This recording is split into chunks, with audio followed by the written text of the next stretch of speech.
Chapter 1288. She left the clinic. When she calmed down completely, it was already evening. The blood-red setting sun burned the layers of clouds, rendering the entire sky magnificent. Qin Weibai sat alone in the pavilion, looking at the sky in the distance. She watched the light between heaven and earth turn from daytime to dim yellow, to fiery red, to dark, and to dim little by little. The setting sun completely sank. There was only a dim yellow afterglow in the distant sky. The bright moon had risen above her head. In the hazy night, the wind was cold, and the place was quiet and peaceful. Qin Weibai stood up and gently took a breath. In the hazy darkness of the night, a shadow also stood up on the grass outside the pavilion. The golden retriever, which had lived here since Emperor Dong's palace was built, looked at Qin Weibai and trotted over. The bell on its neck made a crisp sound as it moved. Qin Weibai looked down at it quietly. It trotted to Qin Weibai, squatted down, and quieted down again. Hungry?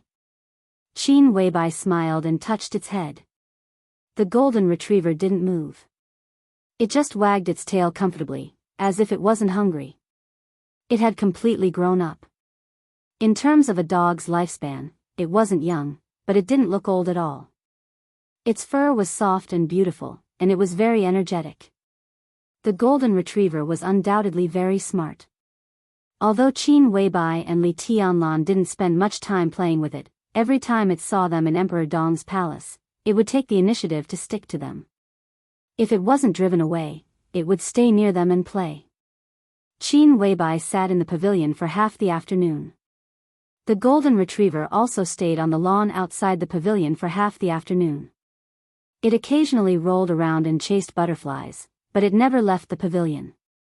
Qin Weibai thought for a moment and squatted down in front of the golden retriever. The golden retriever tilted its head, and its bright eyes were also looking at her. Its body was very clean, with traces of a very gentle perfume smell.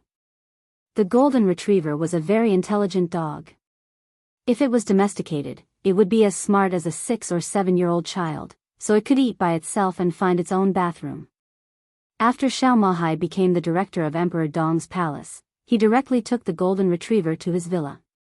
In the words of Director Xiao, they were all His Majesty's dogs, so they should live together. Therefore, the director of Emperor Dong's palace spent a lot of time raising pets after work. Even if he was so busy that he didn't have time to eat, he would not forget to send food to the golden retriever.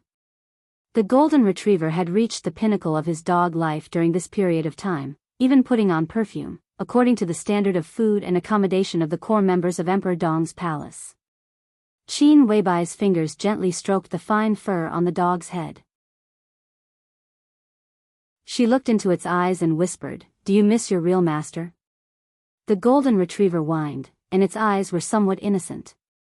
Qin Weibai squatted in front of it, lost in thought. Many people knew the origin of this golden retriever. Li Tianlan liked dogs, but he never had the temperament to raise pets by himself, and he didn't have the time. This golden retriever was given to him by Wang Yuetong, the little princess of the Wang family of Beihai, when Li Tianlan first entered the secular world. At that time, the golden retriever was very small, only a few months old. Now, it had already lived half of its life. If only she was here, Qin Weibai murmured to herself, and her eyes were a little aggrieved. She thought of this morning. She thought of the scene when Li Tianlan hugged her tightly. He said that he had been thinking about nonsense these days, and he felt that he was not himself.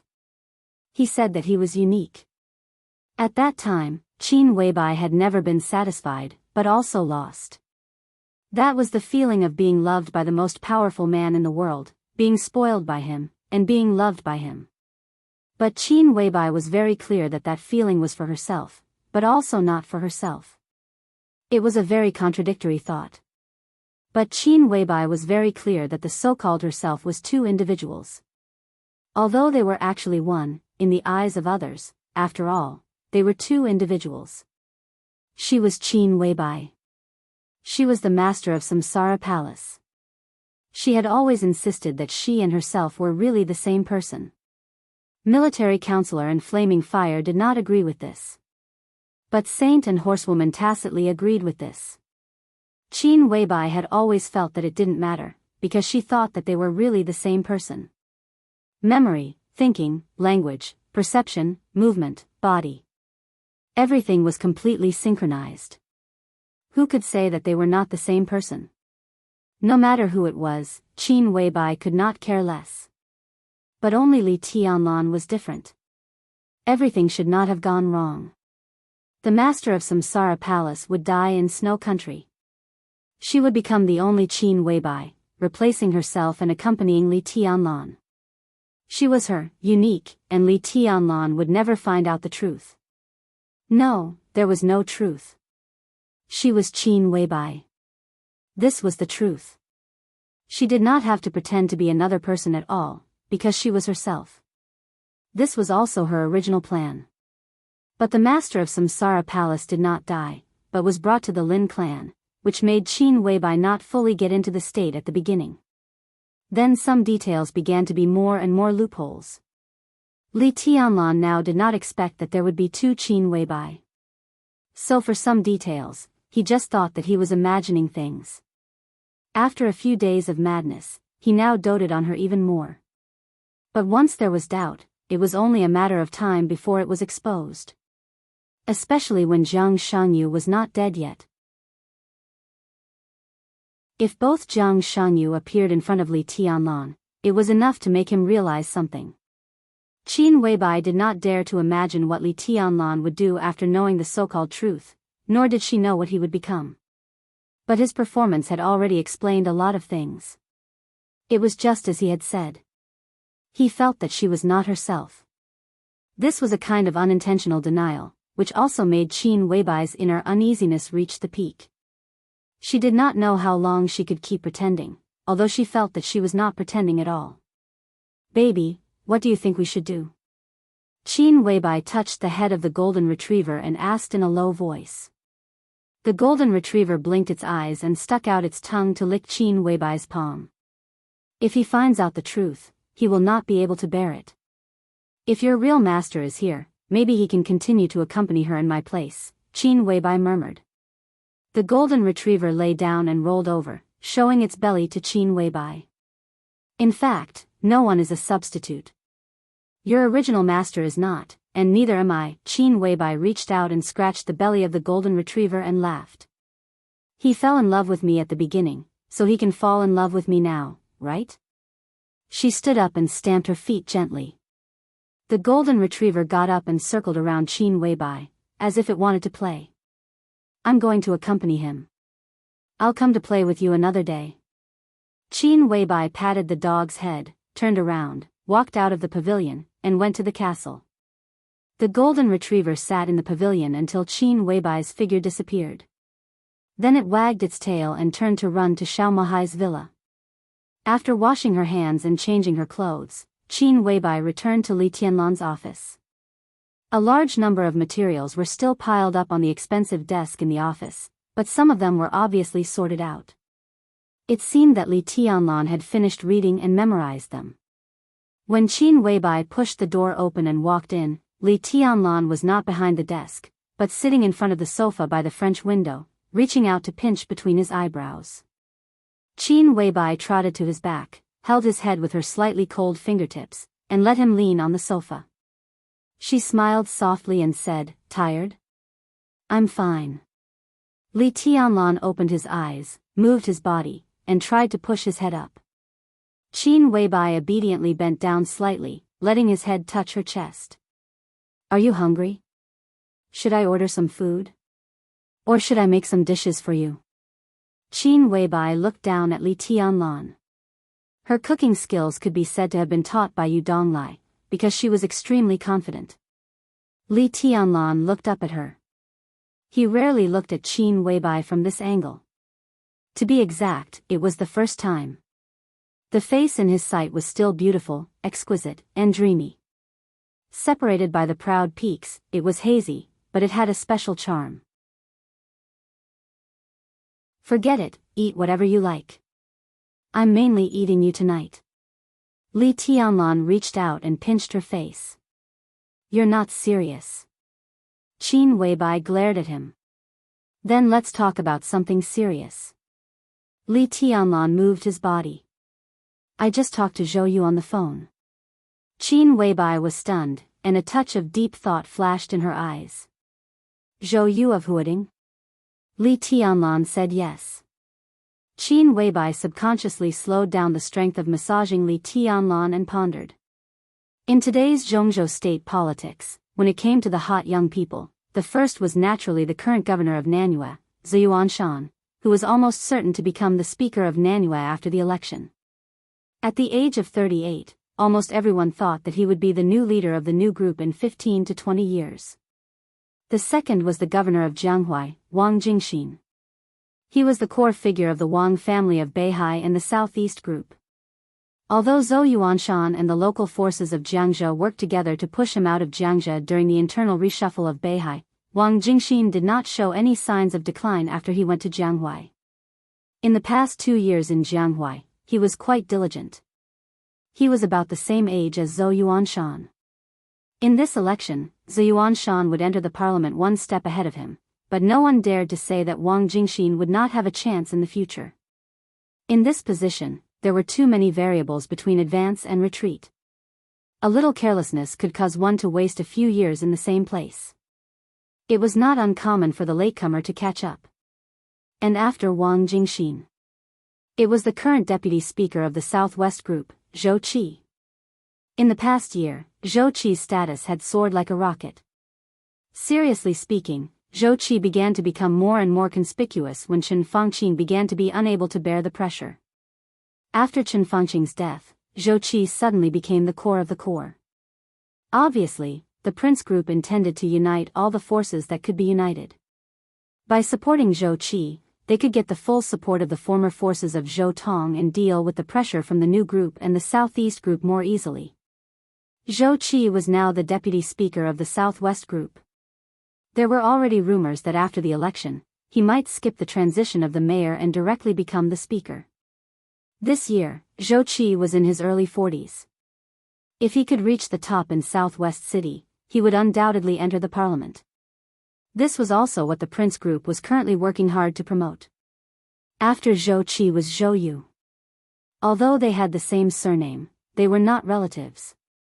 Zhou Yu was the nephew of Zhou Yunhai, the current leader of the North Group, and the current mayor of Huading. He was also in his early 40s. He was originally only the deputy mayor of Northern City. The reason why he could control the Huading municipal government was that the Prince Group and the Academy worked together to suppress the Southeast Group and the Giant Group more than 2 years ago. The North Group repeatedly jumped around and gained a lot of benefits, a considerable part of which fell on Zhou Yu. When Yu Chuanguang left Huading and was transferred to Wuyue, Zhou Qi took one step from Northern City to Huading and held the position of mayor. According to the intelligence of the new group and the Southeast Group, Zhou Qi's current life in Huading was not good, but it was not bad either. He had established his authority and firmly grasped a series of matters in the municipal government, especially the financial power. This was also his most powerful weapon against the speaker of the Prince Group. As long as he could hold the financial power, it would be difficult for the speaker to intervene in the big matters of the municipal government. If the speaker wanted to intervene, he could only make a deal with him with the power of speech. Originally, it was not a bad situation to maintain this situation. After the election, the speaker of Huading would retire. Even if he could not take advantage of the situation to take the position, it was enough to further expand his influence by staying in the position of mayor for the future. But now Huading was turbulent, and Zhou Yu was in it. His position suddenly became extremely critical. In the face of the increasingly strange situation, it was completely understandable that he had some ideas. Zhou Yu took the initiative to find you? Qin Weibai's voice was very gentle.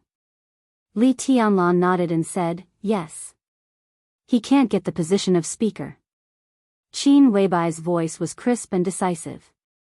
What was Huading's status in Zhongzhou State? It was the most prosperous international metropolis in the whole of Zhongzhou State and one of the main windows of Zhongzhou State to the outside world. Those who could sit in the position of speaker were all big shots at the top level of governor, and then became one of the most influential members of parliament in Zhongzhou State. Zhou Yu's qualifications were far from enough. In fact, based on his qualifications, it was already the limit for him to sit in the position of mayor. Under normal circumstances, it was unlikely for him to sit in this position. He's still very clear-headed. Li Tianlan smiled. He doesn't plan to fight for the position of speaker, but he hopes to get my support to fight for a few heavyweight positions in Huading for him. The situation in Huading is quite serious this time, and it is estimated that there will be a complete reshuffle before the election. Is he going to be the uncrowned king in Huading? Qin Weibai smiled. Fighting for a few heavyweight positions, such as the Ministry of Personnel, the Supervisory Department, the Police. If these departments were controlled by Zhou Yu, he would promote a standing director from the municipal government. Together with the current speaker of Wudong New Area and the military representative who naturally stood with the Dongqing clan, Zhou Yu would occupy 7 positions in the director's seat in Huading. What did this mean? No matter whether there were 11 or 13 people in the Huading Council after the reshuffle, 7 votes was a majority. With these, even if Zhou Yu was not the speaker, many decisions in Huading could not be carried out without his approval. As an absolutely powerful second in command, as long as he knew his limits and could make the group and the parliament believe that he could control Huading, he would be the next speaker of Huading. The uncrowned king is exaggerating. Li Tianlan said softly, but he thinks he can be a powerful helmsman of the municipal government. It's not appropriate. Qin Weibai said softly. Li Tianlan was silent for a moment and nodded. Indeed, so, he reached out and patted the document beside him. I refuse. Qin Weibai bent down to take the document and glanced at it. It should be the information that Li Tianlan found temporarily. On it were the resumes and information of the current 13 directors of Huading, including various actual conditions, ages, origins, and important speeches on various occasions. Now there were 12 directors in Huading, and one of them was already drinking tea in the supervisory department. His information was not important. Qin Weibai quickly flipped through it and said softly, Huading, a place of trouble. Zhou Yu is a man with a heart. He wants to stay in Huading and fight for a channel of promotion for Jiangxia in the future. Li Tianlan laughed. Zhou Yu is Zhou Yunhai's nephew, but now he was the core of the new group and his position was extremely firm. The relationship between the new group and the North group had always been very subtle. The two sides were very close, and in fact, they had a certain degree of in-depth cooperation, or even integration. However, Zhou Yunhai obviously did not want to integrate the entire North City into the new group, so he would support Li Tianlan on some matters. But his support was always limited. Strictly speaking, the two sides were not so much integrating, but it was more like Zhou Yunhai began to consciously eliminate those who were in the North group but had their hearts in the new group after discovering the strong influence of the Flourishing Age Fund. And Zhou Yu was a representative of such people. This was not a betrayal or anything else, but a very normal choice. The so-called group was just a force that everyone had to work together to fight against external forces when they had the same position. It was not impossible to change. Zhou Yu made a change, and the change was extremely firm, so he talked a lot with Li Tianlan on the phone, and the discussion was very thorough. However, Qin Weibai still shook her head. Tianlan, it's not worth the loss to support Zhou Yu now. I think if we can let Zhou Yu leave Huading, it will be the best choice. In recent years, the situation in Huading had been relatively complicated. All the major groups had their hands in it, forming a delicate balance. Now in Huading, Zhou Yu, the mayor, represented the power of the new group, and he was the only one. However, because Dongqing Chuqi used to be the speaker of Wudong New Area, the current speaker of Wudong New Area and the representative of Huading's army headquarters were all members of the giant group. They were also Zhou Yu's greatest confidence and most loyal allies in Huading. Zhong Yue, the speaker of Huading, the ministers of the Ministry of Personnel and the Propaganda Department, plus the one who was now drinking tea in the Ministry of Supervision, were the Prince Group's base in Huading. The power of the Ministry of Supervision used to belong to the Southeast Group. With Wang Xiaoyao's betrayal, the Ministry of Supervision in Huading became Wang Xiaoyao's direct subordinates. They were not in the camp of the Southeast Group, but close to the Prince Group, but not the force of the Prince Group. The Huading Ministry of Supervision changed its commander a few days ago. The former Minister of Supervision was transferred to Wuyue, and Yu Chuanguang was also away for a while, so Wang Xiaoyao's force had officially left Huading. They still had some influence in Huading, but without a leader, such influence was destined to be useless. The new Minister of Supervision in Huading and the current Deputy Speaker of Huading were the force of the Southeast Group. In addition, a Deputy Mayor of the municipal government was the force of the North Group, slightly close to Zhou, but not one of them. The other board members were from the academic faction. The Special Warfare Group still controlled the Special Operations Bureau. This was the current power distribution in Huading, and it was foreseeable that in the following period, this power distribution would definitely become unrecognizable. Huading had become the focus of the game between the Prince Group and the Southeast Group. The Prince Group had a strong influence, but the storm stirred up by Wang Xiaoyao was quite disadvantageous to Zhong Yue. This was also the weapon of the Southeast Group at this time. The Prince Group intended to win over Wang Qinglei and then get the whole Wuyue, but it did not intend to give up Huading. Seeing that it had lost Wuyue, the Southeast Group naturally wanted to use Huading to cut losses. The mentality of the two groups became the key to Wang Xiaoyao's survival in the crack, and the other directors who were still in Huading were just fish in the moat. With Zhou Yu's current position in Huading, he did see the opportunity, and even had a complete plan to take advantage of this opportunity. Qin Weibai did not deny that this could fight for the interests of the new group. But once he took action in Huading, he would directly confront and offend the Prince Group and the Southeast Group. This was not a confrontation of martial arts. In the game rules of the high level, there was no daring, only whether it was worth it or not. They could tolerate the existence of Zhou Yu, but they absolutely could not tolerate Li Tianlan placing a few more heavyweight directors in Huading. Moreover, Zhou Yu was not necessarily selfless. If Li Tianlan agreed to support his plan this time, it would definitely make the whole new group work to support him, which would also help him improve his position in the new group. Qin Weibai could understand this mentality, but the current Huading was really not so tempting for the new group. On the contrary, it was the best choice to let Zhou Yu quit Huading and give up the position of the helmsman of the municipal government. Quit, Li Tianlan whispered to himself, how to arrange it?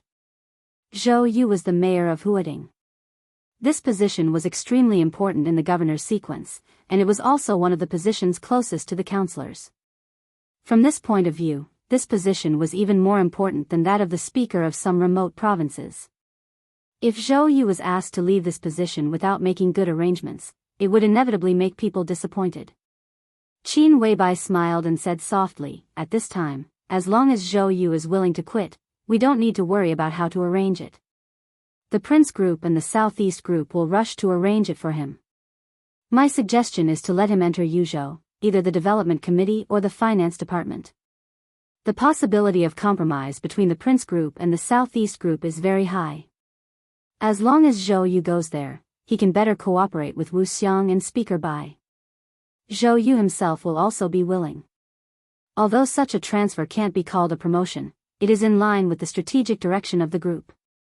In the group, his position can also be regarded as rising. To say the least, even if he can't go to Zhongzhou State, it's not bad to go to Beijiang. Li Tianlan shook his head. Beijiang. Zhou Yu doesn't have this qualification. Beijiang was located in the border, far less prosperous than Huading, but it was the largest province in Zhongzhou State, and the situation in some aspects was more sensitive. Zhou Yu was not qualified to compete for the speaker of Huading, nor was he qualified to control Beijiang. Jiang Shangyu would go to the front after the election. And the country of Beijiang must be retreated. This was also the bargaining chip that Li Huaqing gave to Li Tianlan. But who would go to Beijiang had always been a great headache for the new group. Zhou Yuanshan wanted to stay in Nanyue. The new group currently elected to replace Jiang Shan was the current deputy speaker of Jiangzhou, Ji Ankang. There was no doubt about Ji Ankang's ability, but his biggest problem was the same as Zhou Yu's, seniority. A senior deputy governor suddenly stepped into the position of a member of parliament, which was like a meteoric rise. As expected, the resistance was great. Even with the support of the academics, the possibility of success was not too high. At present, there was only one person in the new group who was qualified to control Beijiang, and that was Bai Qingxian. Li Huaqing also meant the same. Bai Qingxian went to Beijiang. Ji Yankang was transferred to Yuzhou as the helmsman of a certain department in the cabinet. He was Wu Jingmin's old subordinate and could better cooperate with Wu Jingmin. However, as soon as Bai Qingxian left, the new group would lose a deputy prime minister, which was greatly disadvantageous to their plan to win the right to speak in the cabinet. At present, this issue had not been discussed because of too much resistance from all sides. But as the election was getting closer and closer, this had become a problem that the new group could not avoid. Then let's not touch the speaker for the time being, Qin Weibai suddenly said. Li Tianlan was stunned. Zhou Yu and Ji Yankang both went there. Zhou Yu is the governor, and Ji Yankang continues to be the deputy speaker. Jiang Shan doesn't have to step down for the time being. We can't arrange some heavyweight directors in Huading, but in Beijiang, it's not a big problem. Even if we don't have anyone sit in the position of speaker in Beijiang for the time being, the actual right to speak in Beijiang will be in our hands. Qin Weibai smiled. In this case, there's a lot of room for manipulation. Li Tianlan said softly, I'll discuss it with Minister Wu Xiang and the others another day. Qin Weibai said softly, Li Tianlan reached out and held Qin Weibai's palm, letting the slightly cold palm cover his eyes. He whispered, Where did you go? I was sitting here just now, and then I saw you sitting alone in the gazebo for a long time. I wandered around and got tired. I happened to see Bao Bao chasing butterflies there, so I took a rest for a while, Qin Weibai said softly. By the way, I also went to Fatty's clinic in the afternoon. Fatty's third uncle came. His name is Third Lin. He's very mysterious, but I don't think he's a simple man. Qin Weibai said in a low voice. Third Lin? Li Tianlan was a little stunned. What a strange name. And why was the surname of Fatty's third uncle Lin? I should meet him. Li Tianlan said softly. Xianyuan Wushang's background was definitely not simple. Anyone who knew a little about him knew this. His family, especially his elders, were naturally more important to Li Tianlan. Then call them now? How about treating them to dinner? Qin Weibai said, I'll make a few dishes myself. It'll be more formal. Li Tianlan thought for a moment, nodded, took out his mobile phone, and directly dialed Xianyuan Wushang's number. The phone kept ringing. Xianyuan Wushang didn't pick it up until it was about to automatically hang up. Just from his tone, it could be seen that the fatty was very excited. Big brother? Li Tianlan hummed. Before he could speak, Xianyuan Wushang had already started shouting, Go, go, go. They can't hold on anymore. Group 2, go and fight the boss. The others, follow me and guard the bodies. That priest, kill him for me.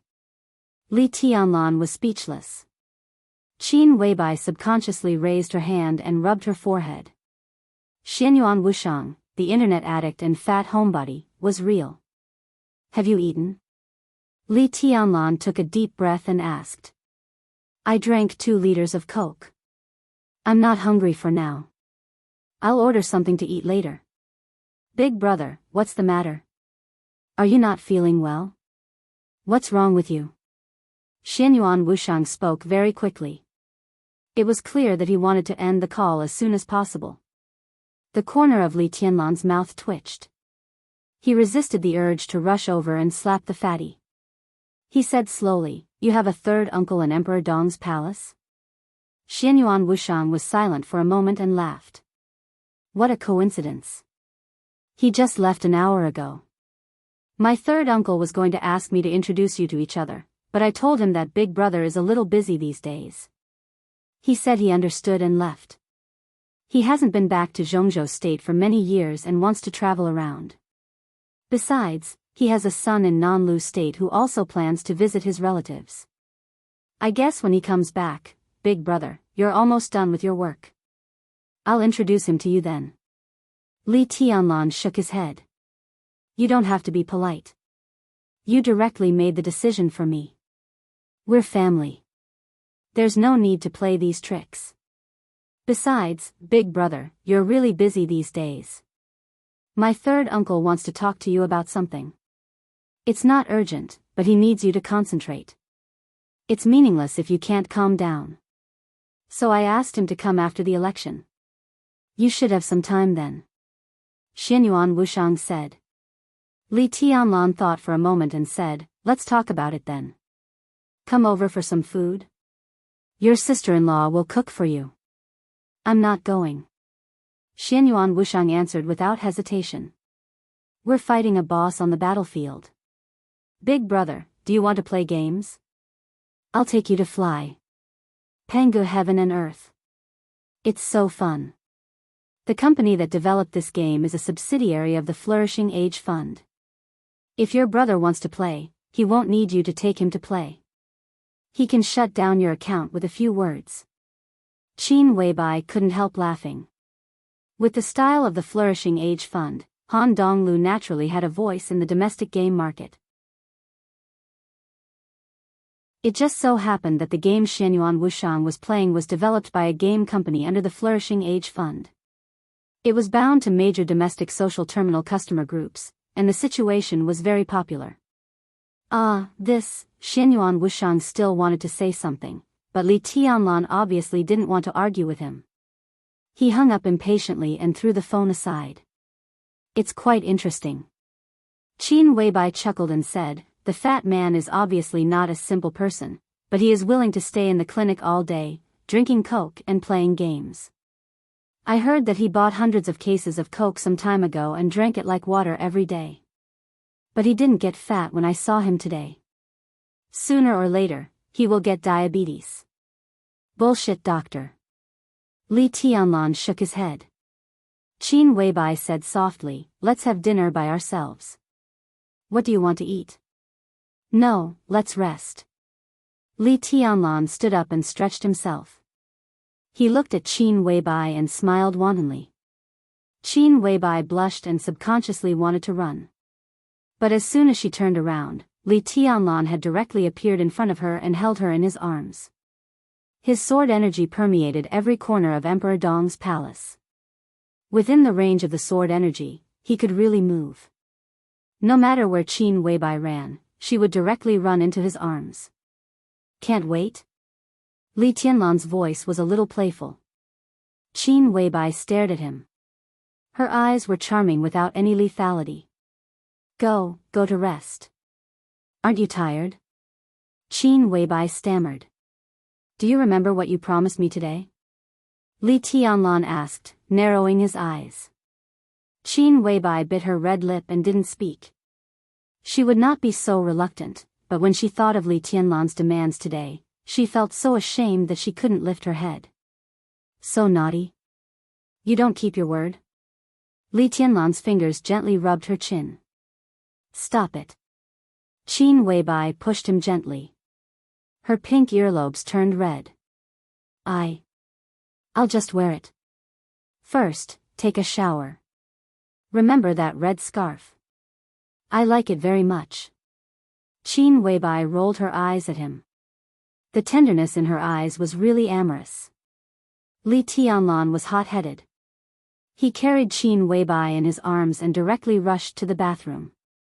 Half an hour later, he, who had taken advantage of her, was driven out by the goddess who couldn't bear it anymore. In a good mood, he played Qin Weibai's favorite music in the bedroom. He sprayed some perfume in the air and dimmed the lights. Qin Weibai used to do these things. Li Tianlan had seen it many times, so he was also very familiar with it. Qin Weibai continued to dawdle in the bathroom for half an hour. The bathroom door opened. Qin Weibai wrapped herself in a bath towel, walked out quietly, and slipped into the cloakroom. She should be looking for the scarf. Li Tianlan chuckled and took out a cigarette. After thinking for a while, he found a box of cigars from the bedside table, opened it, and lit it. The mellow smoke and the smell of perfume slowly mixed in the air. Nearly 20 minutes later. The cloakroom door was carefully opened. Qin Weibai's trembling voice sounded. Tianlan, Qin Weibai took a puff of the cigar, feeling a little comfortable. Turn off the light, okay? It's very dark. What are you afraid of? Come out and let me see. Li Tianlan sat on the bed and narrowed his eyes. If you don't come out, I'll go in and catch her. There was silence in the cloakroom. Li Tianlan could imagine the goddess standing at the door, hesitating and biting her red lips. Finally, the door of the cloakroom slowly closed. Qin Weibai walked into Li Tianlan's sight little by little. Li Tianlan's breath suddenly stopped, and he subconsciously took a big puff of the cigar. Come here. The smoke came out of his mouth little by little, and his voice trembled slightly. Qin Weibai was really well behaved. She carried out Li Tianlan's request perfectly. Black silk. Black silk. But it was not the kind of stockings that were one piece, but two separate stockings. The silver stilettos studded with diamonds shone with an incomparably seductive luster in the dimly lit room, making her, who was already 1.76 meters tall, look even taller. It seemed that she could not find the red silk scarf. Qin Weibai wore a colorful, soft silk scarf around her slender and proud neck. There was a small silver bell at the front of the scarf, which was gently vibrating with her breathing, making a clear and melodious sound.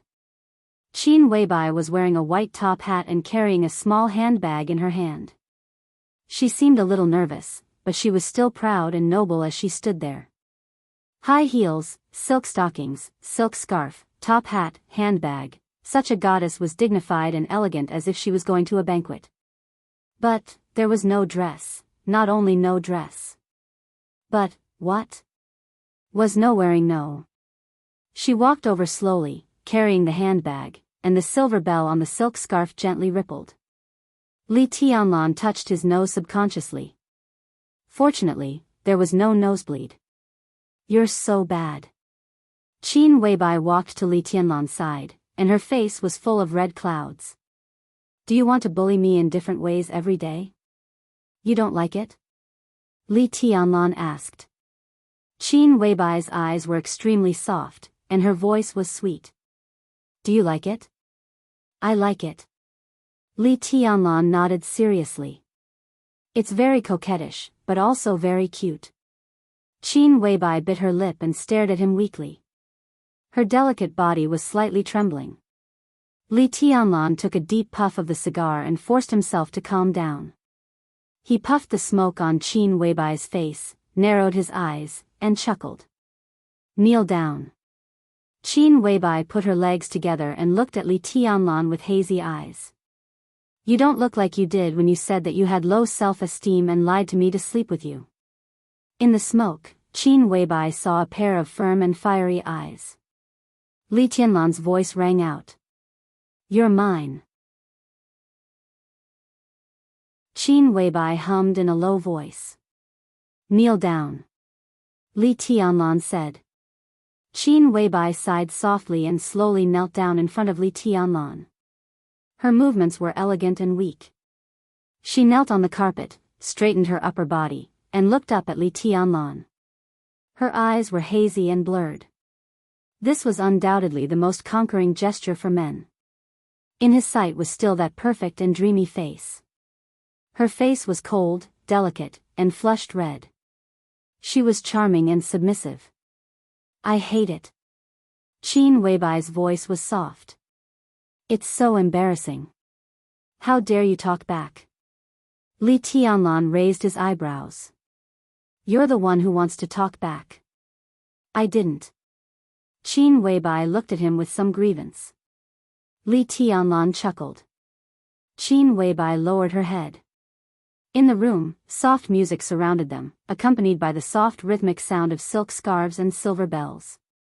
Li Tianlan gently reached out, took off Qin Weibai's little hat, and stroked her hair, which was still a little wet. Little Bai. His voice was very soft. Little baby? Li Tianlan lowered his head, and the smile in his eyes seemed to be overflowing. It's really strange. can you tell me why you're not wearing clothes? Hiss, Li Tianlan suddenly took a deep breath. Qin Weibai gently bit him and raised her head.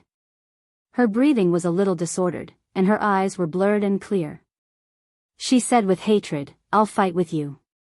The wind was blowing outside Emperor Dong's palace.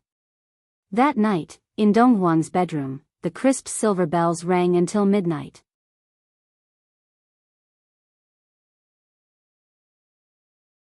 Chapter 1289. Late at night, in the headquarters of the Purgatory of Heaven capital, Li Kuangtu, who was sweating profusely, suddenly sat up on the large double bed in the bedroom. His face was deathly pale, and his eyes were muddled. Cold sweat dripped down his face drop by drop.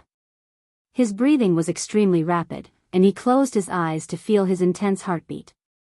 He slowly held his breath, and after a long while, he let out a long sigh. His movements were so violent that Phoenix, who had been taking care of her son and had just fallen asleep, also woke up. She moved her body gently, grabbed the clothes and put them on herself. She reached out and touched Li Kuangtu's face, saying softly, Did you have a nightmare? Yes. Li Kuangtu reluctantly said, I dreamed. He suddenly frowned. In the dream, countless pictures began to fade at an unimaginable speed, blurred, and almost disappeared completely. But the palpitations that shook the soul still existed, and they became stronger and stronger. Through the illusory dream, they became clearer and clearer in reality. What did I dream about? Li Kuangtu frowned. He was now one of the grandmasters of Kendo in the dark world, but he was a grandmaster of Kendo in the spiritual field. His willpower was so strong that he shouldn't even dream, let alone have nightmares. It had never happened before that he didn't remember what happened after having a nightmare. What did this mean? Li Kuangtu tried to calm down, trying to grasp the last trace of the dream. Red dress. Snow White. Junkyard. Huawu. Laughingstock. Li Kuangtu's heart suddenly flashed, and he suddenly said, Who is the sword god? When he asked this, he was also stunned for a moment. This title suddenly emerged from his heart, without antecedents or consequences. It suddenly appeared in his mind, and then began to become more and more profound. What sword god? Phoenix looked at him blankly. Where is the sword god in the dark world now? Who dares to use this title? But I have heard a saying that if Wang Tianzong is the sword emperor of the dark world, then Lin Fengting can be called sword sage. I really don't know how arrogant the title of sword god can be. Even Li Tianlan doesn't have this title now. Yes. Li Kuangtu took a deep breath. The sword god definitely exists. I just saw him. No, I just dreamed of him. No, it's not a dream, no, it's a dream. In the extremely chaotic murmur, Li Kuangtu reached out and grabbed his scalp, pulling it hard. I must have forgotten something. Sword god. Li family. Phoenix gently leaned over and hugged Li Kuangtu tightly. Her voice was a little worried. You're tired. You've been under a lot of pressure recently. Relax and have a good rest. There's no sword god in the dark world. It's just a dream. Sleep for a while and you'll be fine after you wake up. Li Kuangtu quietly felt the warmth of the phoenix, motionless like a statue. His eyes, which had been a little hazy when he had just woken up, gradually became clear, as if he had returned to his most normal state. He reached out his hand and patted Phoenix's back. He said in a low voice, I'm fine. But I'm more and more sure that I must have experienced something in Emperor Dong's palace, but I forgot about it. After a pause, he said softly, It must be something very important. Hypnosis? Phoenix frowned. Li Kuangtu, who had just woken up from a nightmare, was indeed in a somewhat abnormal state of mind, as if he had been hypnotized but failed. Did Qin Weibai do it? Today. No, it was yesterday. No, recently, I haven't seen Qin Weibai. Li Kuangtu shook his head. I'm a little confused now. You sleep first. Let me be quiet for a while. Phoenix took a serious look at him and suppressed her inner worry. Suddenly, she chuckled. You must have been under too much pressure recently. Now that you've regained your freedom and your heart is relaxed, the accumulated pressure during this period will be released with the nightmare. With your current realm, even if you're injured now, how many people in the dark world can hypnotize you? Don't think too much. Well, if you can't sleep, look at your son. The little guy is getting bigger and bigger, and I can't sleep well every night. If you look after him, I can have a good rest. Li Kuangtu smiled, passed Phoenix, sat on the edge of the bed, and looked at the crib in front of him. In the crib, the child, who was a few years old, closed his eyes and fell asleep, breathing evenly and gently. Li Kuangtu looked at his son silently. For no reason, he felt a sharp pain in his heart. It was like a needle suddenly appeared, piercing all the warmth, love, and expectation, and piercing into the deepest part of his heart. The pain was earth-shattering, and the warmth in his heart instantly turned cold and bloody. No, Li Kuangtu said softly. Phoenix, who had just laid down, looked up at him. I must have forgotten something. Li Kuangtu said softly, and his eyes became more and more sober. There must be something very important. But I have forgotten about it. What could it be? Phoenix was a little helpless. Li Kuangtu also wanted to say that it was nothing. He wanted to say that the Purgatory of Heaven Capital and Emperor Dong's palace had become enemies. In the enemy's territory, he couldn't get too much confidential information, so it wouldn't be a big deal, even if he ignored some things. But he couldn't convince himself at all. He couldn't remember the dream at all. But the feeling of palpitation, panic, anger, and humiliation began to grow stronger and stronger. All kinds of negative emotions constantly stimulated his spirit and heart, and his heart was extremely uneasy and confused. No. I have to figure out what happened, Li Kuangtu thought silently and began to get dressed. Where are you going? Phoenix got up again and helped Li Kuangtu get dressed. Go to sleep, don't worry about me. Li Kuangtu gently touched Phoenix's hair and didn't answer her question. He got dressed, looked at his son again, and then walked out of the bedroom. It was 3:30 at night. Li Kuangtu looked at his watch, sat on the sofa and smoked 2 cigarettes. Finally, he made up his mind and left his residence. He was going to find Li Huacheng. If he wanted to figure out what he had forgotten, Li Huacheng, who came here with him, was the only clue. Li Kuangtu wasn't sure if Li Huacheng knew something, but when he was in Emperor Dong's palace, Li Huacheng was his only choice. It was not a good idea to disturb people's dreams at this time, but Li Kuangtu didn't want to wait any longer. Li Huacheng lived in a 2-story building not far from Li Kuangtu's villa. The Purgatory of Heaven Capital didn't pay much attention to external things. When East Island rose again, Li Kuangtu built Wangtian Pavilion in Heaven Capital. From East Island to Tiannan, the headquarters of the Purgatory of Heaven Capital was much more casual. Compared with the ambition of Emperor Dong's palace to swallow the whole Xianyuan city and even the whole Tiannan, the headquarters of the Purgatory of Heaven Capital was a bit shabby. The whole headquarters cost no more than 100 million, and the living conditions were naturally incomparable with Emperor Dong's palace. However, unlike in Emperor Dong's palace, Li Huacheng was really staying here temporarily. The people of the Purgatory of Heaven Capital had now begun to pack up. Li Huacheng held a simple ceremony for Li Kuangtu here, and the formal ceremony would be held after returning to Yuzhou. Strictly speaking, the Purgatory of Heaven Capital had now become the Purgatory Army of Zhongzhou State. They would move before noon tomorrow. Whether the headquarters was shabby or not, it would only benefit Li Tianlan, so it didn't matter. Unexpectedly, the lights in the 2-story building where Li Huacheng was staying were still on. Li Kuangtu raised his eyebrows slightly, walked over and knocked on the door. The door opened quickly, and Li Huacheng's secretary, Ma Si, appeared in front of the door. She looked a little depressed.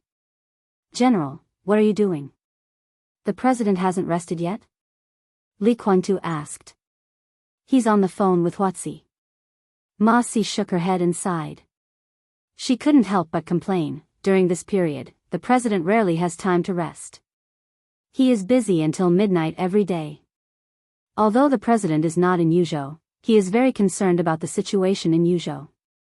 Li Guangtu smiled and said softly, indeed, he is such a person. Ma Si smiled bitterly and invited Li Guangtu in. She made him a cup of tea and then walked into the study. Li Guangtu sat silently, holding the teacup and waiting for Li Huaqing to end the call. Li Guangtu could roughly guess the content of this call.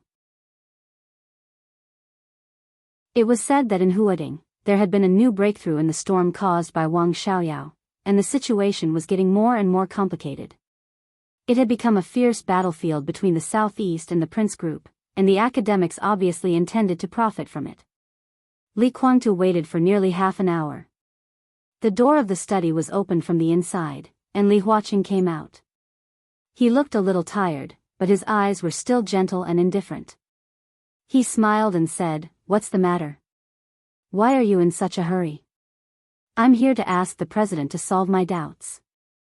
Li Guangtu put down the teacup and said slowly. Li Huaqing looked at him strangely. Ma Si came out of the kitchen and put a large fruit plate on the tea table. There were many kinds of fruits in the fruit plate. "Eat some fruit and tell me slowly." Li Huaqing smiled and said, "It's not bad to stay up late and eat more fruit. Not to mention me, you are not young. It's time to pay attention to health." Li Guangtu picked up the fruit and put it in his mouth. He didn't know what he had eaten until he swallowed it. "President, today in Emperor Dong's palace," Li Guangtu frowned and seemed to be thinking about how to phrase it. "Did I do anything strange?" "What do you mean?" Li Huaqing frowned. "Anything." Li Guangtu's tone was serious and serious. "Except that it was strange that you refused Tianlan's invitation. I didn't find anything else." Li Huaqing smiled and said, "Of course, I can understand your refusal. But in the eyes of others, including Tianlan, your refusal was indeed strange. Your refusal is indeed a little strange." "I don't mean that." Li Guangtu shook his head and said, "I always feel that I forgot something very important in Emperor Dong's palace today." "You've already talked about this topic on the way here." Li Huaqing's voice was calm. "You said you forgot a dream. Maybe it's not a dream." Li Guangtu was a little annoyed and barely controlled his tone. "But I don't know what it is." "Maybe you just think too much." Li Huaqing ate the apple in his hand and chuckled. "It's the first time in your life that you've been captured, right? Especially when you fell into Tianlan's hands. Your mood during this time should be very complicated. When you're under great pressure, you'll definitely like to think nonsense. It didn't matter when you were in Emperor Dong's palace. Now that you've left that place, once you relax, it's theoretically possible to have some hallucinations. Today's negotiation was very clear from beginning to end. You refused Tianlan's request, but Tianlan didn't refuse the bargaining chip I gave. He became my student, you got freedom, and the purgatory of heaven capital became the purgatory army. What can you forget?" He glanced at Li Guangtu and continued, "But there is something wrong with your current mentality. You should adjust it in time. Guangtu, you're too afraid of Tianlan, so it's hard to put enough pressure on him. This is not what I want to see. I need him to grow under enough pressure." Li Guangtu raised his head and took a deep look at Li Huaqing. His expression was a little cold. From beginning to end, Li Huaqing's attitude was very obvious. He rescued him from Emperor Dong's palace, but the president in front of him never intended to stand with the purgatory of heaven capital. They were not on the same side. To be more precise, the existence of him and the purgatory of heaven capital was just a tool for Li Huaqing to train his students. What would happen to a tool? When it had no value, it was naturally thrown away. Li Guangtu smiled self-deprecatingly. He was sure that he had forgotten something, which was likely to affect the future fate of his family, and even the entire purgatory of heaven capital. But Li Huaqing couldn't empathize with his worries, and he didn't intend to. Because in his eyes, these people and these forces were just tools. To put it bluntly, Li Huaqing brought him out of Emperor Dong's palace to let Li Tianlan, who had matured, kill him. But Li Huaqing also gave the purgatory of heaven capital a chance to fight back. But Li Huaqing had always been on Li Tianlan's side. So his worries were a joke in Li Huaqing's eyes. Not to mention that Li Huaqing really didn't seem to know anything. Li Guangtu could be sure that even if he really knew something, he would not tell him. It was undoubtedly a mistake for him to come here tonight. He nodded coldly and said indifferently, "I know what to do. There's still time. After returning to Yuzhou, you can also discuss with Jiang Shangyu and Gu Xingyun. Now the special warfare system of Zhongzhou State really needs some fresh blood." Li Huaqing said casually, glanced at Li Guangtu, who was obviously absent-minded, and suddenly said, "You're really not in a good state now. Is it because when you saw Rushi today, she was not in a good state, and you were worried?" "What?" Li Guangtu suddenly stood up. Li Huaqing's body state straightened a little for a moment. He narrowed his eyes, looked at Li Guangtu, and said calmly, "How is Rushi?" "Rushi. Moon God." Qin Weibai. Li Guangtu's breathing suddenly became rapid. "I went to the biological laboratory of Emperor Dong's palace today." Li Huaqing's expression was a little strange. "Is this the thing you forgot?" Li Guangtu took a deep breath. Yes. He forgot that he went to the biological laboratory of Emperor Dong's palace today and saw his daughter. All the conversations between him and Qin Weibai began to become clear at the moment of recalling. But soon, Li Guangtu frowned again. "No, it's not just that. I think I saw someone there." Li Huaqing's expression did not change at all. He ate the fruit in his hand, picked up a tissue to wipe his hands, and then knocked on the table casually. The fingers fell on the table and made a slight sound.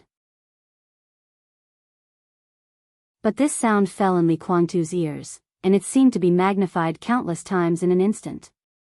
Li Guangtu turned his head subconsciously. In an instant, he saw Li Huaqing's eyes. Calm, indifferent, warm, yet incomparably deep eyes. Like an abyss. Boom!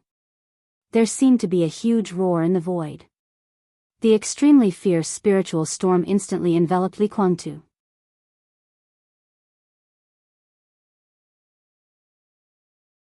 Chapter 1290. To be precise, it was a near-perfect ambush. In a situation where Li Guangtu was completely unprepared and his inner emotions were constantly conflicted, at the most suitable time, an incomparably turbulent spiritual storm spread wildly with Li Hua as the center. All the items in the room shook at the same time. At this moment, Li Huaqing keenly grasped Li Guangtu's thoughts.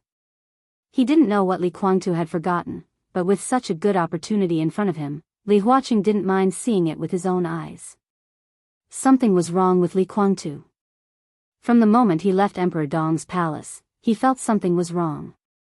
In terms of spirit, Li Huaqing, who had hidden for many years, was closer to the transcendent realm than Li Guangtu. He was even closer than Qin Weibai before yesterday. The spiritual realm was illusory, but it was also hard to predict.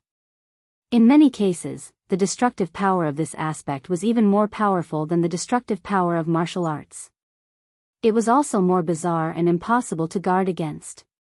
Therefore, the past presidents of Zhongzhou State, no, the leaders of countries all over the world, were naturally vigilant toward those who stood at the top of the spiritual field. The presidents of Zhongzhou State would also come into contact with some knowledge in this regard to prevent themselves from being hypnotized. In other words, even if they were hypnotized, they could still realize that their state was not right. Li Huaqing was even more outrageous. In the entire Zhongzhou State, except for Qin Weibai, no one knew that he was also a guru in the spiritual field, infinitely close to the transcendent realm. Li Huaqing pursued the middle way. Even in terms of personal cultivation, he did not choose a direction that was too extreme. In this state, he was not as good as Li Guangtu in terms of the explosive power of his spirit. His real combat capability was probably only at the peak of the invincible realm. In terms of the subtle use of spiritual power, he was not as good as Qin Weibai. He chose the middle way, so he had the terrifying combat capability that Li Huaqing could have. He also had the unpredictable means that Qin Weibai had. The cultivation of the spiritual realm had always been a secret. It was not divided into schools, and it did not have the various characteristics of the 24 moves of sword or the 6 paths of reincarnation sword in martial arts. Therefore, there were very few people who could study it in depth. It was a complete coincidence that Li Huaqing could walk on this path. And it was precisely because of this coincidence that he was able to do things that even a transcendent realm expert couldn't do under certain circumstances. Li Guangtu's figure was already frozen in place. Li Huaqing tapped his fingers on the table again. The moment the spiritual power that filled the room shook for the second time, Li Guangtu's pupils began to enlarge. Li Huaqing's spiritual storm was synchronized with Li Guangtu's consciousness, and his memory was instantly magnified. Under such circumstances, Li Guangtu's memories and even his life were like a physical object.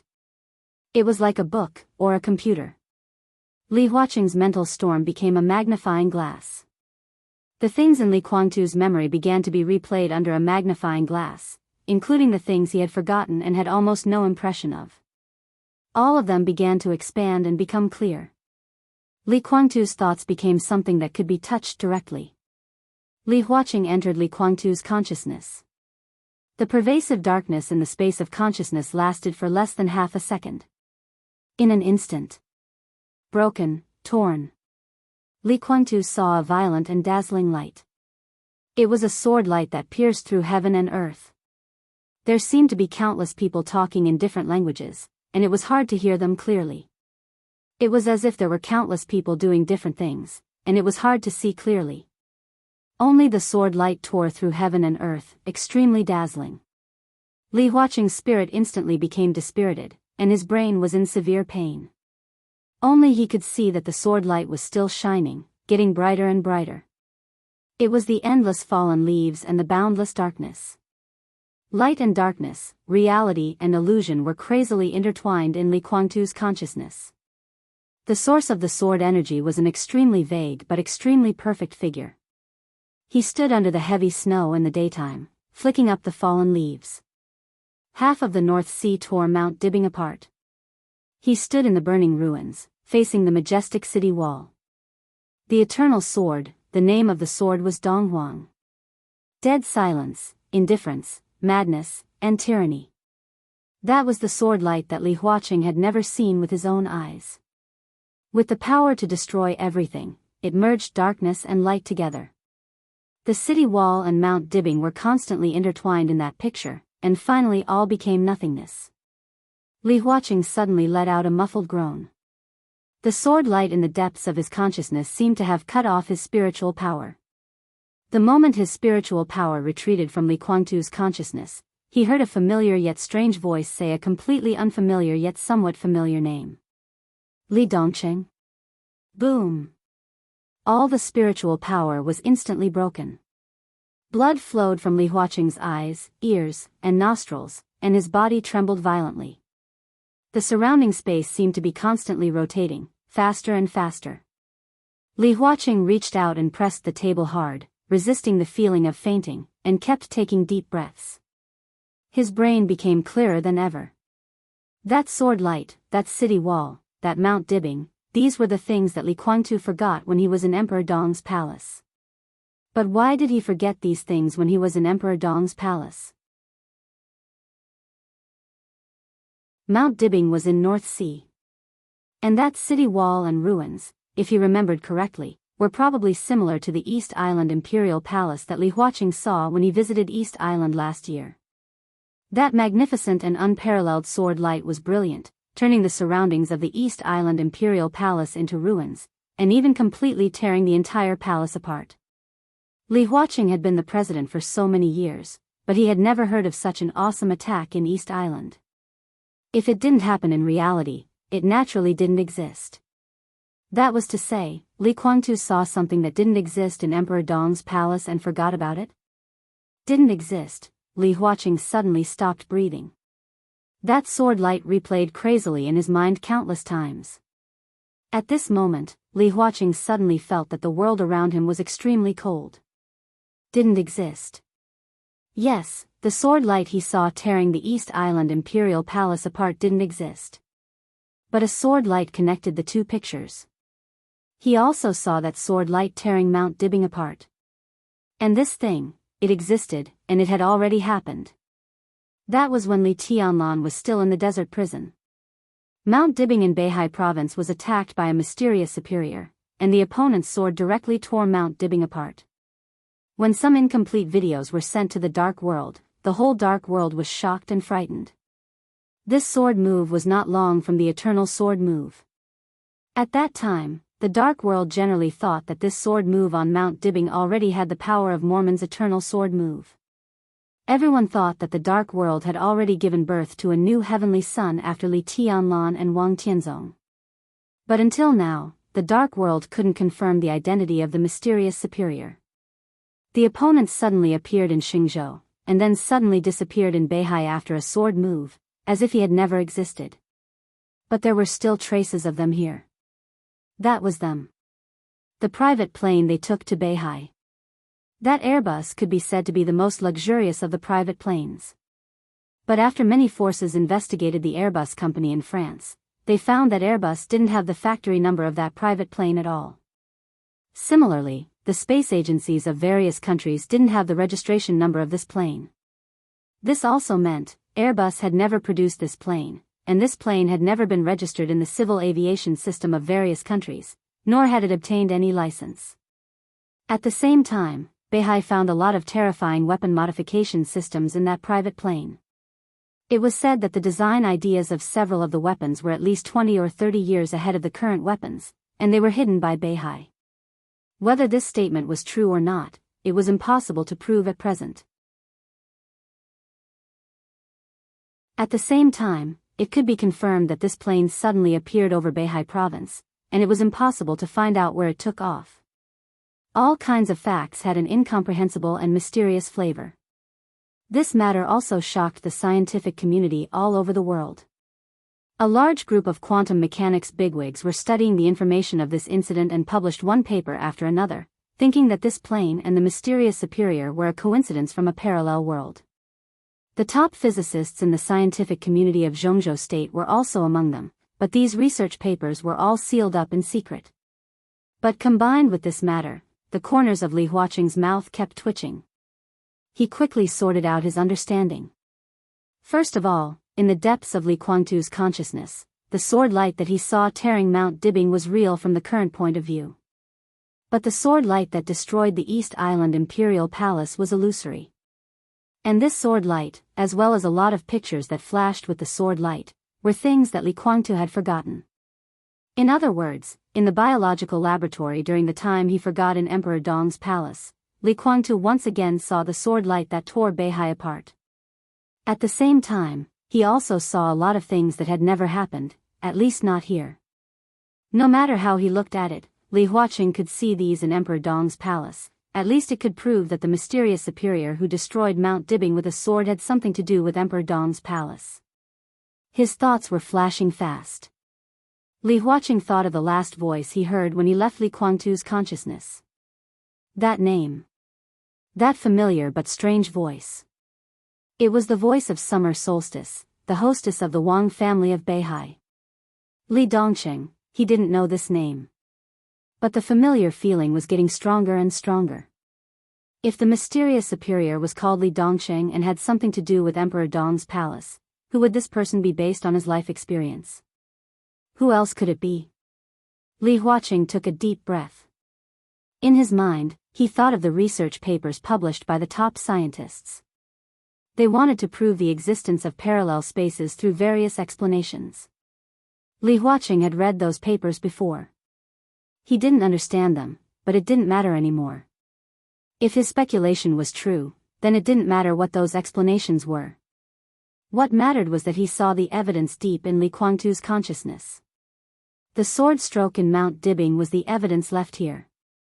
As for the other scenes, it wasn't that they hadn't happened before. It was just that they hadn't happened in this space. Li Guangtu forgot a lot of things, but he still remembered this sword stroke.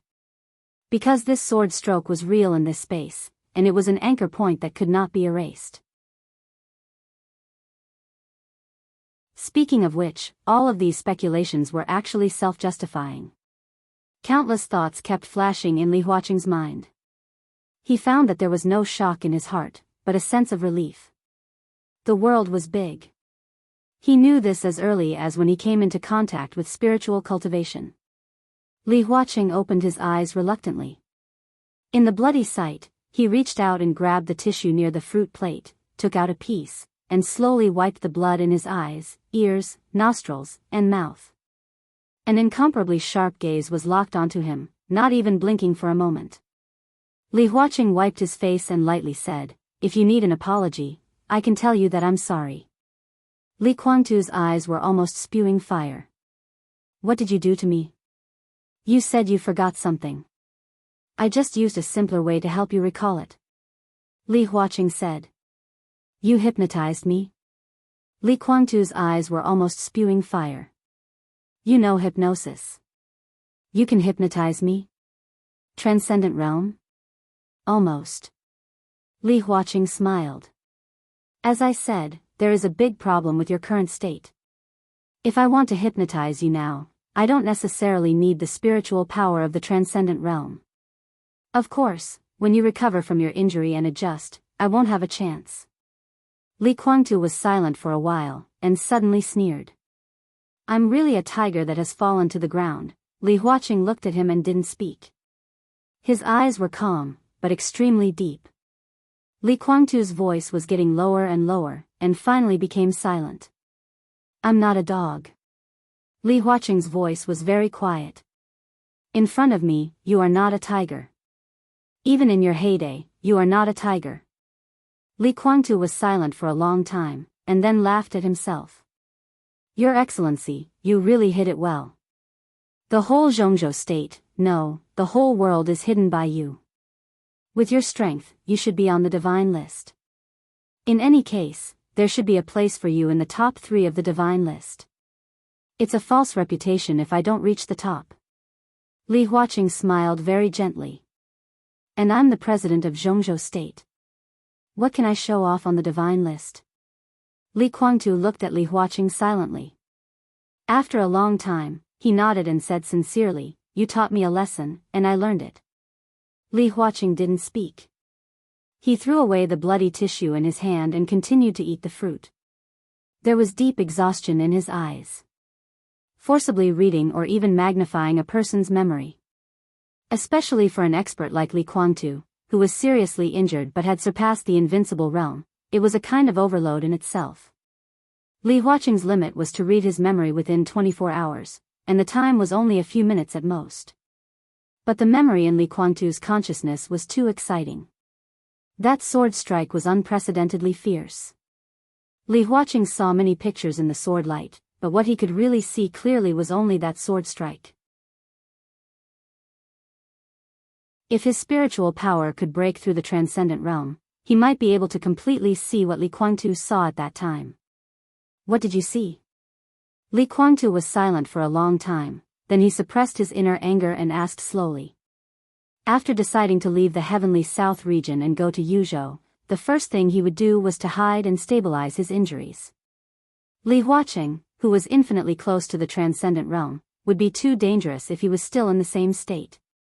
"I saw a sword light and heard a name." Li Huaqing's voice was a little playful, with a little tentative tone that no one could hear.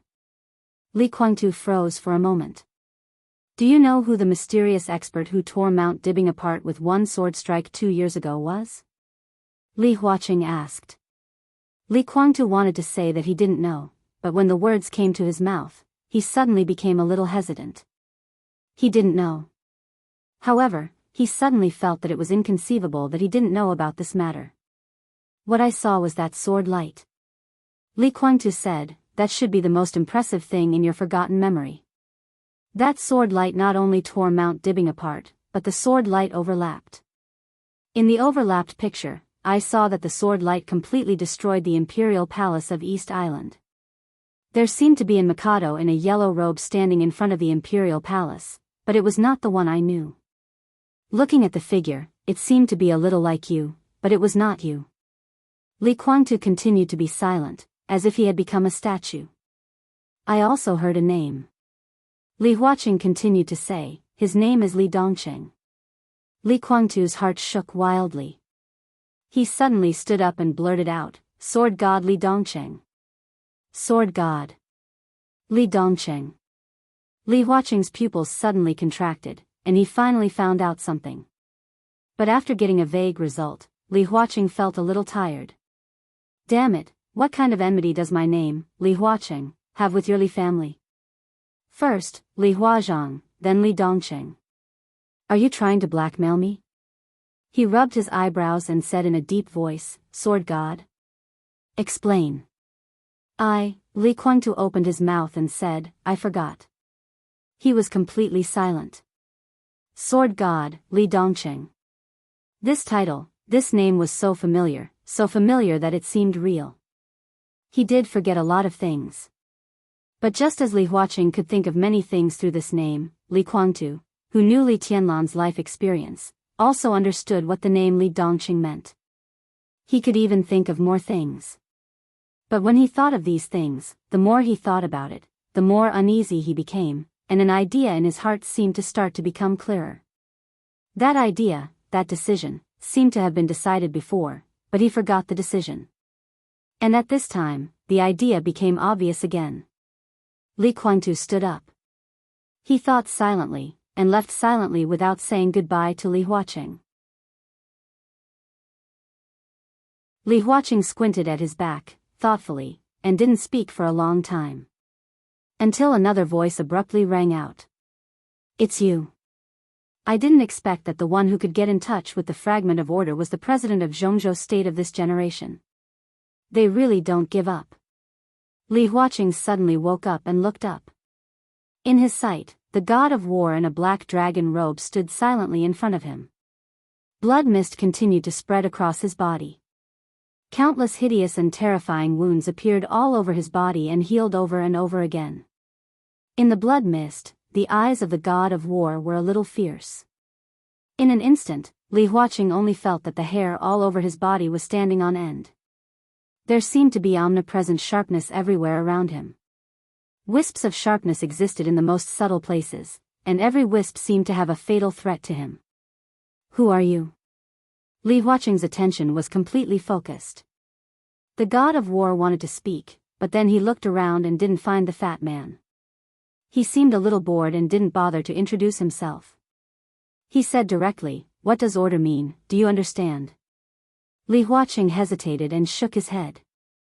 I feel that you are peeping into Li Kuangtu's memory. The god of war narrowed his eyes. This method is very unique. At least, Qin Weibai and that Saint Emperor can't do it. They can only vaguely feel it, but you seem to be looking directly. Spiritual power is one of the most terrifying powers, but there are many ways to use it. Currently, people here are just exploring, including that Saint Emperor and Qin Weibai. They are just exploring, just like a child who knows that 2 + 2 = 4, but doesn't know that 1 + 3 = 4. They also don't know that 2 × 2 = 4. This is just something they have figured out on their own. It is very shallow, but it belongs to them. The god of war said faintly, and your spiritual power seems to have received systematic training. Not only can you add, subtract, multiply and divide, you even know the equation. Your power is not something you fumble, but it is bestowed by the world. Li Huaqing stared at the god of war, not saying a word. Let me change the question, one that Qin Weibai and Saint Emperor don't know. The beginning of spiritual power. What is it called? The god of war asked. The corner of Li Huaqing's mouth moved. He wanted to say that he didn't know, but when the words came to his mouth, he chose to tell the truth. The beginning of spiritual power is the initiator. Then do you know what you are now? The god of war narrowed his eyes. It should be the consciousness statue. Li Huaqing said hesitantly. And then? The god of war continued to ask. Li Huaqing shook his head. I don't know. That's all I know. How do you know these things? The god of war asked. Li Huaqing didn't answer. This involved the core secret of Zhongzhou state. He looked at the god of war and said calmly, Who are you? Forget it. The god of war said faintly, Your question is not important for now. According to the rules, you are the president of Zhongzhou state. At this point in time, I am here to say hello to you. I will give you a kind advice. You are a good president and have deep feelings for Zhongzhou State. But if you continue to break through in the spiritual field, the consequences will be unimaginable. What do you mean? Li Huaqing frowned. The god of war shook his head and didn't say much. Li Huaqing could directly get the fingerprint of the will of the world, and now he planned to make Li Tianlan his successor. From these actions, Li Huaqing himself didn't know that he might have become a pawn in the game between the neutral camp and the order camp. Letting Li Tianlan take over is the right thing to do. If there is still time, he should be able to stop some things. I hope you can move faster. You don't tell me your identity in the middle of the night, but tell me this directly. Are you going to tell me that my good student is destined by God? Li Huaqing didn't know whether to laugh or cry. There is no such thing as destiny. We shouldn't believe in the so-called mandate of heaven while we are alive. The war god said faintly, the so-called world, the so-called heaven's will, is most proficient in erasing the arrogance of the arrogant, destroying the arrogance of the arrogant, and destroying the arrogance of the traitors. As a human, the so-called fate should be in our own hands. You should do what you should do. Li Huaqing's eyes flickered. For example? The end is on, and the end of the world is coming. The god of war took a deep look at him. You're on your own. When you really make up your mind, maybe we can talk again.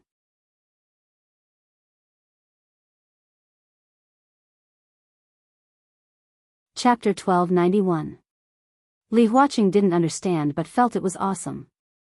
The end had begun, the apocalypse was coming. Apocalypse? His voice was filled with absurdity. You mean, the apocalypse? At this moment, he didn't feel like the other party was a swindler. He just instinctively didn't believe it. It's the apocalypse of humanity.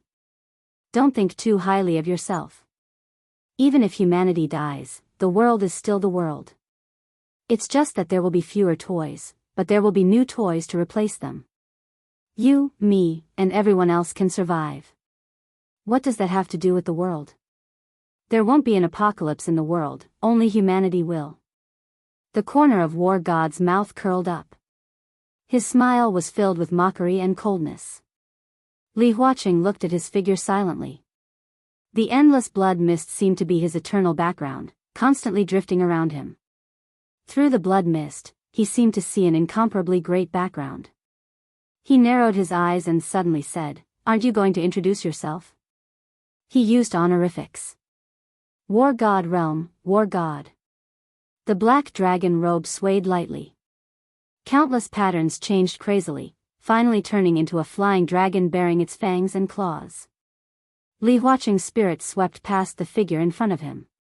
His spirit power felt every detail. He could clearly feel that the dragon on the dragon robe was starting to crack. War God glanced at him and said quietly, "A very long time ago, even if this is a very long time ago, there was a very powerful creature in the order camp. They were originally a part of the world and liked to live in groups. However, every single one of them, when they grew up, they would reach the pinnacle of strength. Some of them were very big and could even penetrate through the galaxy. Their bodies could change between real and illusory. When they were real, their bodies were almost indestructible. Each scale had the energy to crush stars. When they were illusory, they would turn into dark energy and dark matter, almost undetectable. They occupied the starry sky and viewed planets as dust. A lot of dust was on their bodies. Therefore, each and every one of them could be considered a small world. Countless planets, stars, and even galaxies were born and destroyed on their bodies. Li Huaqing's face was a little pale. They didn't need to do anything, nor did they need to maintain anything. Because their existence itself was the order of the world. Do you know what pure order looks like? War God suddenly asked.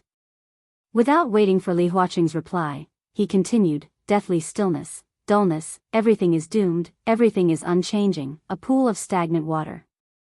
Later on, this creature discovered that some of the dust in its body produced a large amount of energy, and some gave birth to life. The war god went silent for a bit, then slowly spoke. "For the world, living beings that naturally yearn for freedom is an accident in itself. From the world's point of view, these incomparably huge creatures have been contaminated by this life form. They've had enough of boredom and don't know the meaning of their existence. The more lives there are in the starry sky, the more excited their hearts are. Thus, they gradually began to form their own image. Horns like a deer, head like a camel, eyes like a rabbit, neck like a snake, belly like a crab, scales like a fish, claws like an eagle, palms like a tiger, ears like a cow. Thus the individual thought was born. They often turn their consciousness into infinitely smaller versions of themselves. Then, entering the dust on their body, these creatures began their first interaction with real life. That period of time was very interesting. Countless concepts of life began to constantly impact the thoughts of these creatures. Compared to their hundreds of millions of years of dullness, it was clear that living beings with the aura of freedom were the most attractive to them, but also the most rebellious. They gradually became attracted by the various characteristics of life. Of course, it could also be said to be tempting. They are the same as living beings, they can accept order, but they can't accept absolute order. They can accept chaos, but they can't accept chaos without order. After coming into contact with living beings, they gradually developed their own preferences, and even formed their own order. From this perspective, as a part of the world's order, they betrayed the world. Silence. A long silence. Li Huaqing listened with great interest as if he was listening to a heavenly book. Seeing that the war gods suddenly became silent, he was startled, and then? I don't know. The war god went silent for a bit. During that period of time, everything was blank. The ending shouldn't be hard to imagine. The apocalypse descended, all life was wiped out, everything was in chaos. Li Huaqing's heart suddenly turned cold. The war god's voice was very calm, but as he spoke, Li Huaqing's heart was inexplicably enveloped by an abrupt sense of fear. Extinction of life. He muttered to himself. If there is extinction, there will be new life. Any civilization will go extinct, but life will never disappear. The war god said calmly, after the first extinction of life, the powerful creatures that betrayed the world returned to the world's order. The new life began to evolve from single cells. This time, the new life had more types, the evolution was wilder, and they worshipped freedom. This kind of freedom once again attracted the powerful creatures that had returned to the direct order, and the second betrayal appeared naturally. So the apocalypse descended again? Li Huaqing asked. Perhaps anyone who heard this story would think that the war god was talking nonsense. But Li Huaqing didn't. In his heart, he didn't have the concept of believing or not, he just seriously accepted this story. This time, it was war. The war god laughed, the war between humans and the world. Li Huaqing didn't say anything. His eyes became extremely focused. Of course, what you said is also correct. The apocalypse did indeed descend, and the world once again wiped out all the living creatures at that time. But perhaps due to the war being too intense, or perhaps due to other reasons, this extinction was an accident. First of all, there were 2 living creatures that didn't die during the extinction and luckily survived. Secondly, the powerful creature that betrayed the world for the second time also survived. The war god became silent again. Another blank? Li Huaqing couldn't help but ask. The war god seemed to have smiled. In a trance, the great figure formed from countless blood mists seemed to have completely overlapped with him. That should be the first war against the world. I mean, it was the first time in my memory. There might have been many times before, but I don't know much about them. The first war against the world came to an end. There were very few living creatures left. With the help of that powerful creature, the last few living creatures made different choices. One chose to live as long as heaven and earth, using his own death to suspend the world's will. The other went to the end of the world and restarted the cycle of reincarnation. One used his own body as a tool to obliterate his own soul and gave his skin to his best friend. His friend used his skin to disguise himself. His friend used his skin to take the most powerful weapon against the world, luck. And the powerful creature that betrayed the world for the second time, when it was on the verge of extinction, entered his skin that contained luck and survived with great difficulty. The skin he left behind fused with luck in that powerful creature, forming the first divine artifact after the first war against the world. It was called the Infinite Worlds. He became the foundation. The last two have become our hope. After the cycle of reincarnation was restarted, they survived and relied on the existence of the infinite worlds to get through the most difficult period. They gave their kind of life a definition, or rather, a name. They felt that their kind of life should be called. The war gods suddenly looked at Li Huaqing. Do you know what that name is? Li Huaqing shook his head blankly. Human. The war god gave his answer. They felt that their kind of life should be called human. That is the origin of the ancient human race. Meanwhile, the powerful creatures that fought alongside them completely broke away from the order of the world and began to live on the destiny of the human race. Thus, they became the first totems of the ancient human race. The first humans called them the dragon race. Humans and dragon race. Life and world. Li Huaqing, who had been listening with great interest, smiled. A new version of the myth? That's interesting. Then let's talk about something more interesting. The war god also smiled. The first two humans created the human race. Who are they? Li Huaqing's smile was obvious as he interrupted the war god. The war god was silent for a while and said. Combining the known myths, Li Huaqing quickly locked onto a target. Fuxi? It's she. The war god said lightly. This name is a single word. She and his sister Shibai. They were the first two ancient humans. It was also them who defined their life form as human. Later on, people used to call them Emperor Shi and Empress Shi. No. Li Huaqing shook his head seriously. Later on, people used to call them Fuxi and Nuwa. The war god had a feeling that this little brother was talking nonsense with him, so he simply ignored him and continued. In the eyes of the world, she is a warrior and Shibai is a thief. The former cut off a part of the world's ability to control the rules of the world. The latter, in a sense, stole a part of the world's imagination. Hence, they created the current human race. It is creation, a method that combines reproduction and imagination. Fighting against the world is the mission of the human race from then until now. Later on, Shi and Shibai still fell. However, before they fell, they created a force that could barely fight against the world. This power had an order similar to the rules of the world, but it was not an absolute order.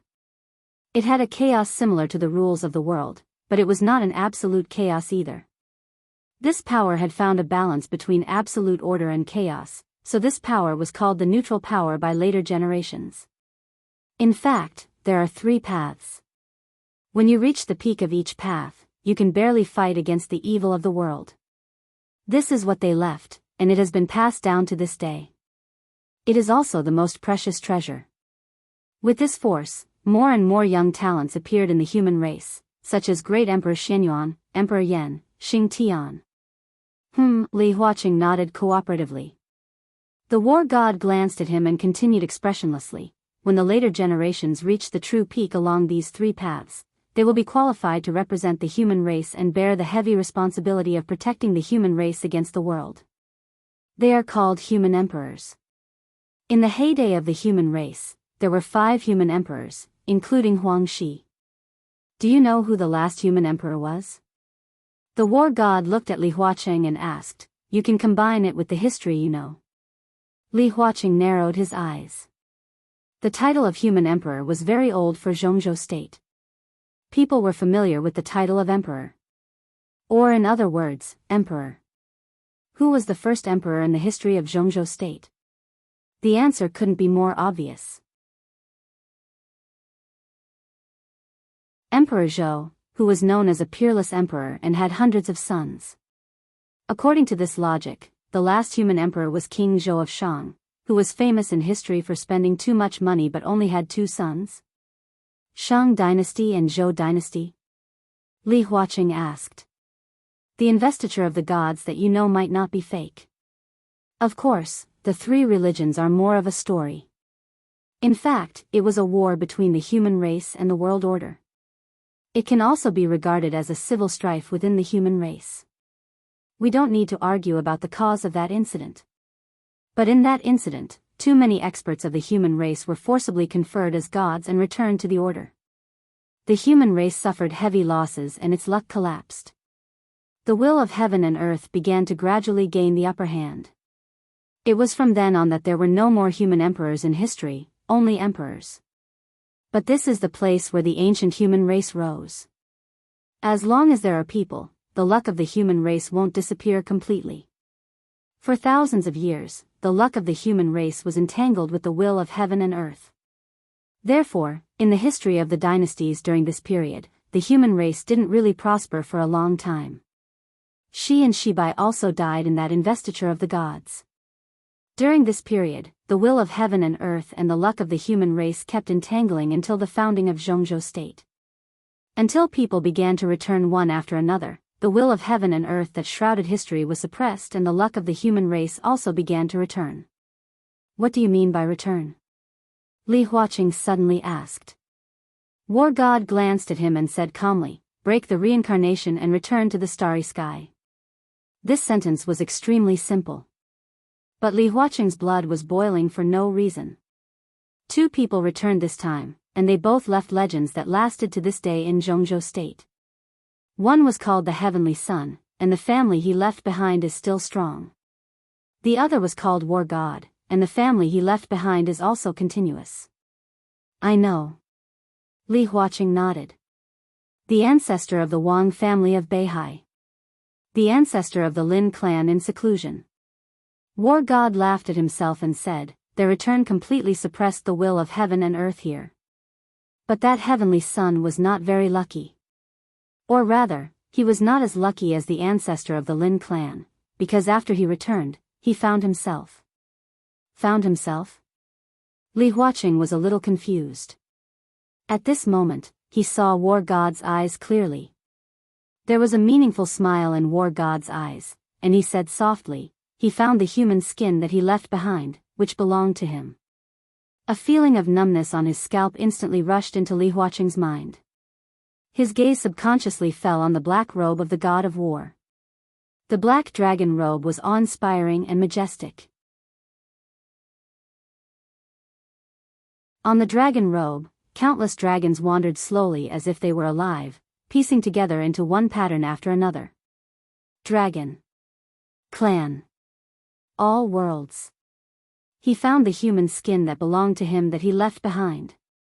Li Huaqing held his breath subconsciously.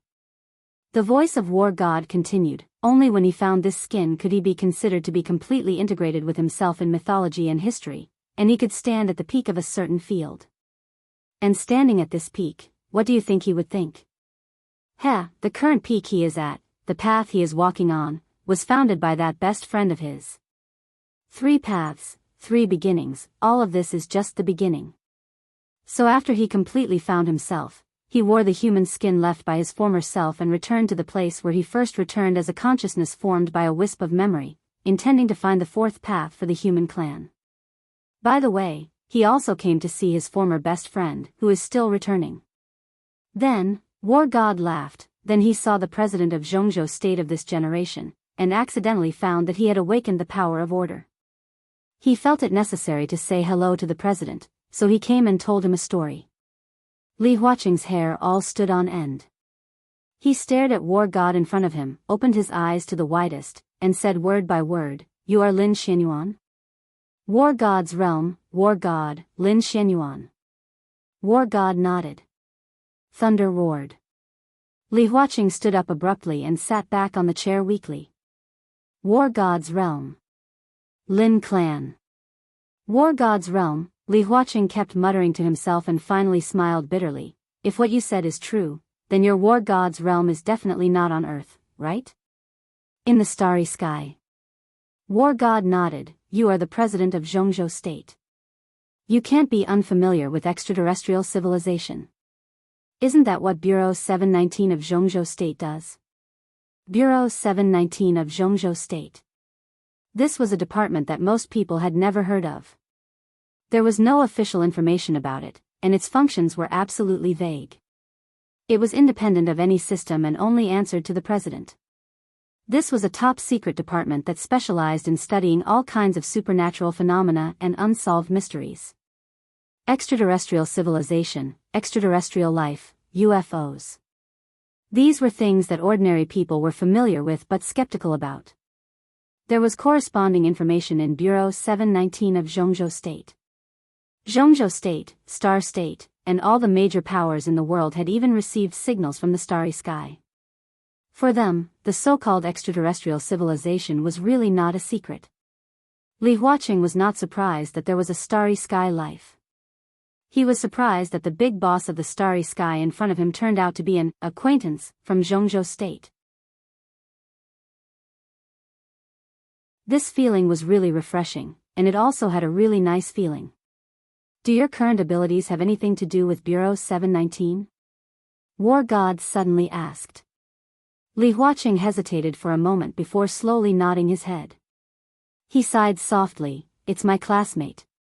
He used to be the deputy director of Bureau 719. When I was the deputy speaker of Liaodong once found a very special meteorite with some symbols carved on it. My classmate deciphered some of the information and leaked it to me. It was some way of using spiritual power. However, what those symbols expressed seemed to be not realms, but power? Authority. War God gave the most accurate way to interpret it. The corner of Li Huaqing's mouth moved, but he remained silent. Your classmate should be dead, right? War God asked. Missing. Li Huaqing sighed. The day after he told me these things, he disappeared. It was a critical period for me. I was afraid that it would involve me, so I didn't dare to say it. Heh, War God sneered, *T. He's a puppet of the will of heaven and earth. He deliberately leaked this information to you in order to guide you to this path. After you break through again, you, the president, will become the spokesperson of the will of the world. At that time, with you in this position, the will of the world will once again overwhelm the luck of the human race. Zhongzhou State won't last long, and the end of the world will come early. Li Huaqing's body shook violently, and he suddenly looked up. Impossible. He thought about it, shook his head, and said, at that time, I was just the deputy speaker of Liaodong. How could it be? What's impossible? War God narrowed his eyes slightly and whispered, have you ever felt that you worked very hard to do something, but when you were one step away from success, you failed? You felt that you didn't work hard enough, so you worked harder again and tried your best to do it. But when you were one step away from success, you failed for various reasons. Sometimes, there are some things that you are not interested in, but these things try their best to get close to you. There are many things that seem to be coincidences, but they are all things that people have to experience in their life. Different experiences, different endings, different consequences. If you do it again, it will be the same. If you do it again and again, it will be the same. It's like a dead knot that can't be untied and escaped. War God's voice slightly lowered, this is destiny. Everything, your life, what you do, what you get, what you lose, where you are, what you say, what you do. In fact, all of this has nothing to do with you at all. This was because everything had already been predestined. It was like a well-designed program. It looked very lively, but in essence, it was absolutely rigid. Everything about you was predestined. From birth to death, there will be no accidents, no coincidences. From the beginning to the end, you are under the control of the will of the world, like a puppet. This is destiny, such a fate. Are you willing to accept it? Li Huaqing's chest slightly rose and fell. This is the meaning of the human clan's resistance. War God said calmly, fate, life and death, these should be in your own hands. From the moment you accepted the spiritual authority, you already had half a foot in the order realm. Everything about you is destined to be good. I don't believe it. Li Huaqing shook his head, I don't believe in predestination. I don't believe that my life has nothing to do with me. That's the truth. In fact, even in the real environment, if you have half a foot into the order, there is almost no possibility of struggling. But you met Li Tianlan. That's why I said that you made the right choice to choose Li Tianlan as your successor. Because in the real environment, his real brand can completely suppress the erosion of the order and the will of the world and break this so-called predestination. Real environment? Li Huaqing asked. Yes. Real brand? Li Huaqing continued to ask. War God still nodded. Yes. Li Huaqing took a deep breath, looked at War God, and said softly, "What is this? Don't you want to explain?"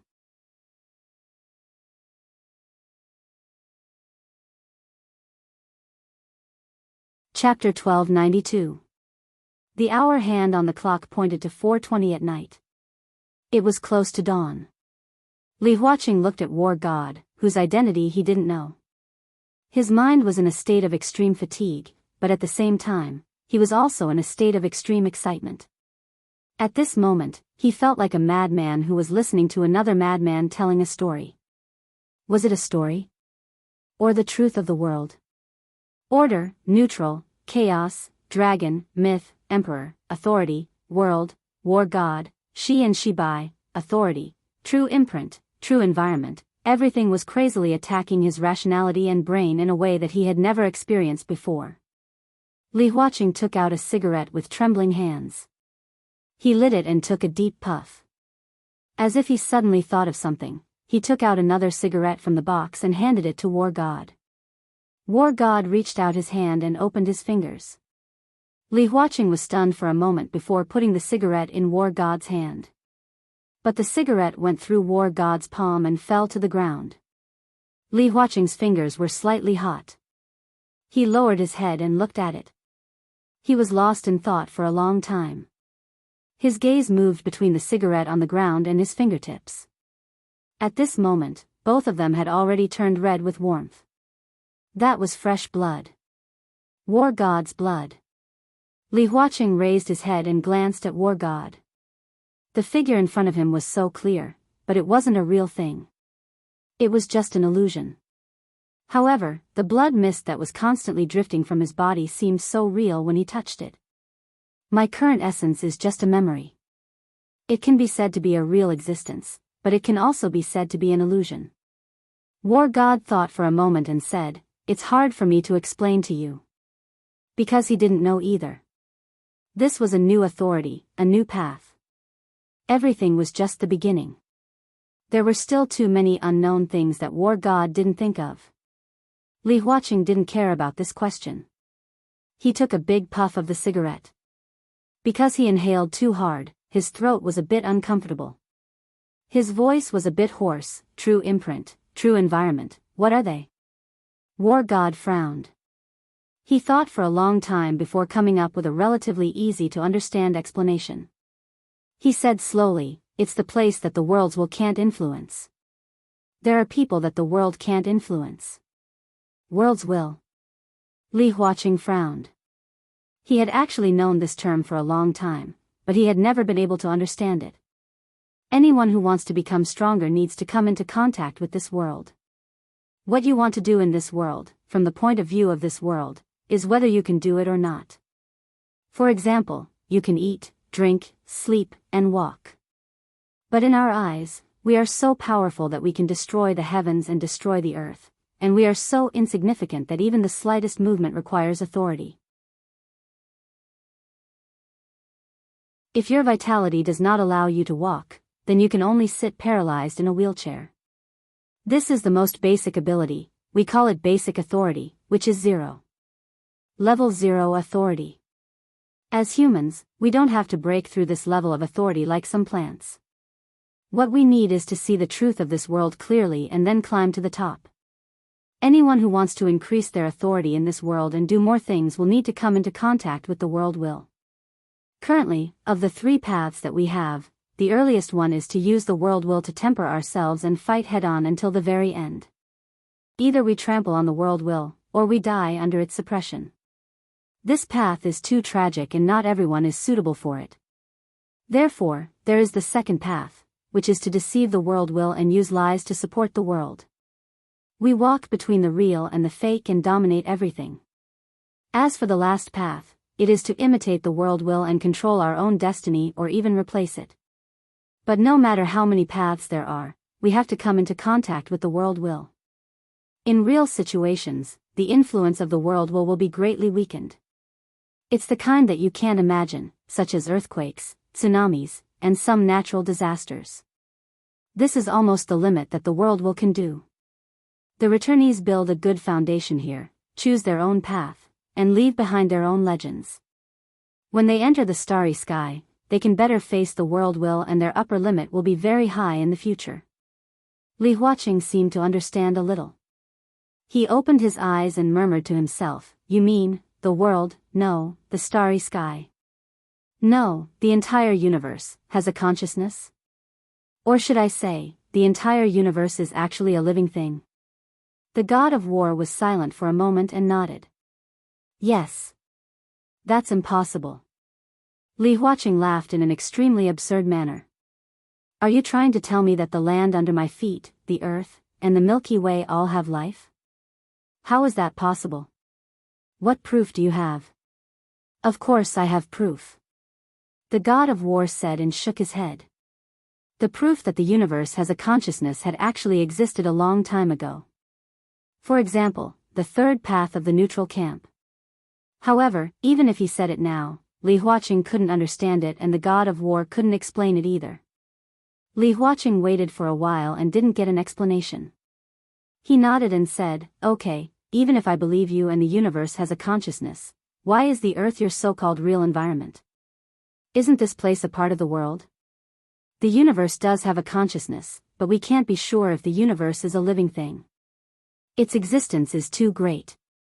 Even we can't understand it now.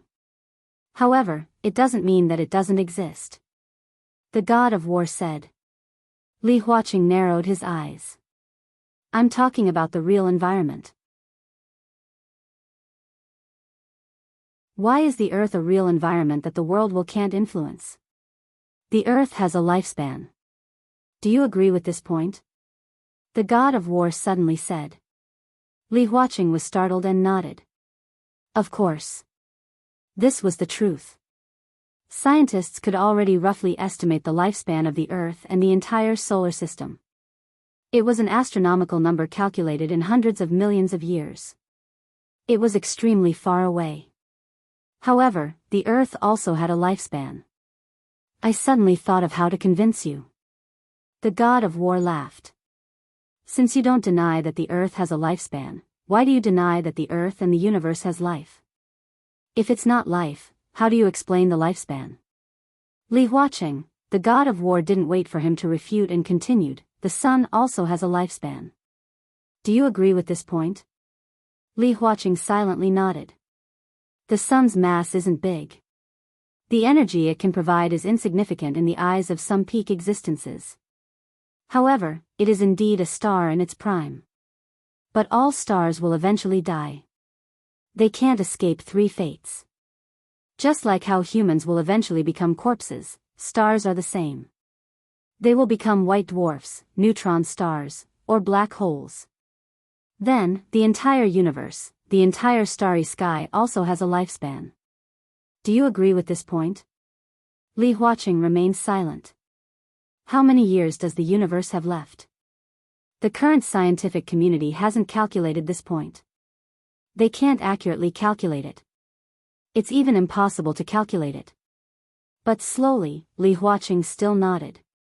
Then, what will happen when the universe's lifespan reaches its end? The god of war asked. Starry sky heat death? Subconsciously, Li Huaqing spat out a word. This is one of the conjectures of the current scientific community. According to the second law of thermodynamics, the degree of chaos in the universe will continue to increase. When it reaches the maximum, all the energy in the universe will be converted into heat energy. The temperature of all matter will reach a thermal equilibrium. All matter will decompose and be evenly distributed. There will no longer be any flow or conversion of energy. You're talking about entropy. The god of war said calmly, based on the current scientific research, entropy is irreversible. However, this isn't correct. He didn't say what was incorrect. The current scientific community can't discover the so-called chaos camp. The price he has to pay to forcefully explain this might be something he can't afford. He can only tell Li Huaqing that this conclusion is wrong from the perspective of higher civilizations or other camps. Since the universe has a consciousness, how can there be some irreversible things? That's, Li Huaqing tried hard to think. His knowledge in this area only came from a few papers he had read before. He's the president, not a scientist. Why would he study these things? The great tier of the universe? Li Huaqing asked. This is another conjecture. Matter and dark matter produce gravity. Dark energy produces repulsion. The repulsion is greater than gravity, causing the expansion of the universe to accelerate. In the end, everything in the universe will be completely torn apart by the expansion of the universe and decompose into nothingness. That's roughly what it means. Li Huaqing can't remember it clearly. Great Tier, the god of war, smiled. His smile was a little strange. However, Li Huaqing couldn't see it clearly in the blood mist. I've just experienced the taste of a regional great tier. It's quite strong. There was a hint of laughter in his voice. Li Huaqing felt that it was awesome. However, he didn't know if the god of war said that his body could resist the tear.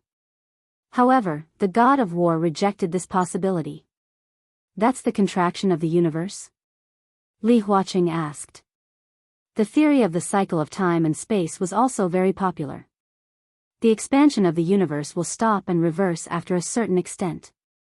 In the end, all the space and matter will start to collapse and become a singularity. It was equivalent to a reverse Big Bang. Time flowed backward and the universe reversed. This was the most interesting theory at the moment. It was as if the universe was playing the same story in a loop in time and space. To a certain extent, this is correct. However, it's not the truth. The god of war's voice was calm. So? Li Huaqing was a little speechless. This theory is that the universe is reincarnating. However, reincarnation isn't the end. The god of war's voice was a little vague. It's also not the final fate of the universe. So what's the final fate? Li Huaqing's tone was a little numb. I don't know. The god of war said calmly and casually. Li Huaqing's mouth kept twitching. In the end, he swallowed back the vulgarities that were about to come out of his mouth. My memory is blank. Perhaps it's because it's been too long. Perhaps it's related to the end of the world. After all, after I returned, I only found my original skin. Many thoughts and memories have disappeared. Perhaps the two of them are the only ones who know the truth about the end of the universe. However, this will have to wait until they have completely returned. Which two? Li Huaqing asked subconsciously. Then, as if he suddenly realized something, his eyes widened. Of course it's Shi and Shibai. The god of war smiled. They are the currently Tianlan and Qin Weibai. The real imprints on them are more complete than mine and the one from the Wang family. Li Huaqing's heart beat wildly. The god of war explained, in the beginning, when there were only a few of us left, one of us chose to live as long as heaven and earth. This was equivalent to a permanent and complete death. In other words, he was alive with no possibility of returning. His existence was equivalent to the ancestor of the current universe's human clan. The so-called universe's human clan is the current white race. And the one from the Wang family chose to become reincarnated. Because of this, although he has returned, he can't reach his peak state. My sacrifice was relatively small. I chose to become the foundation of the human clan. The skin I left behind became the world. Now, it has returned to me. And Shi and Shibai have become the hope. That's why the so-called human clan exists now. This was the beginning. Before that, there was no such thing as the human clan. At that time, we didn't call ourselves human. In the end, the word human was nothing more than a title. At that time, I don't even remember what we were called. All that happened before the beginning. What happened after that? Li Huaqing's eyes focused. After that, was the end of the world. The god of war said lightly. The surrounding air was filled with an incomparably abrupt killing intent.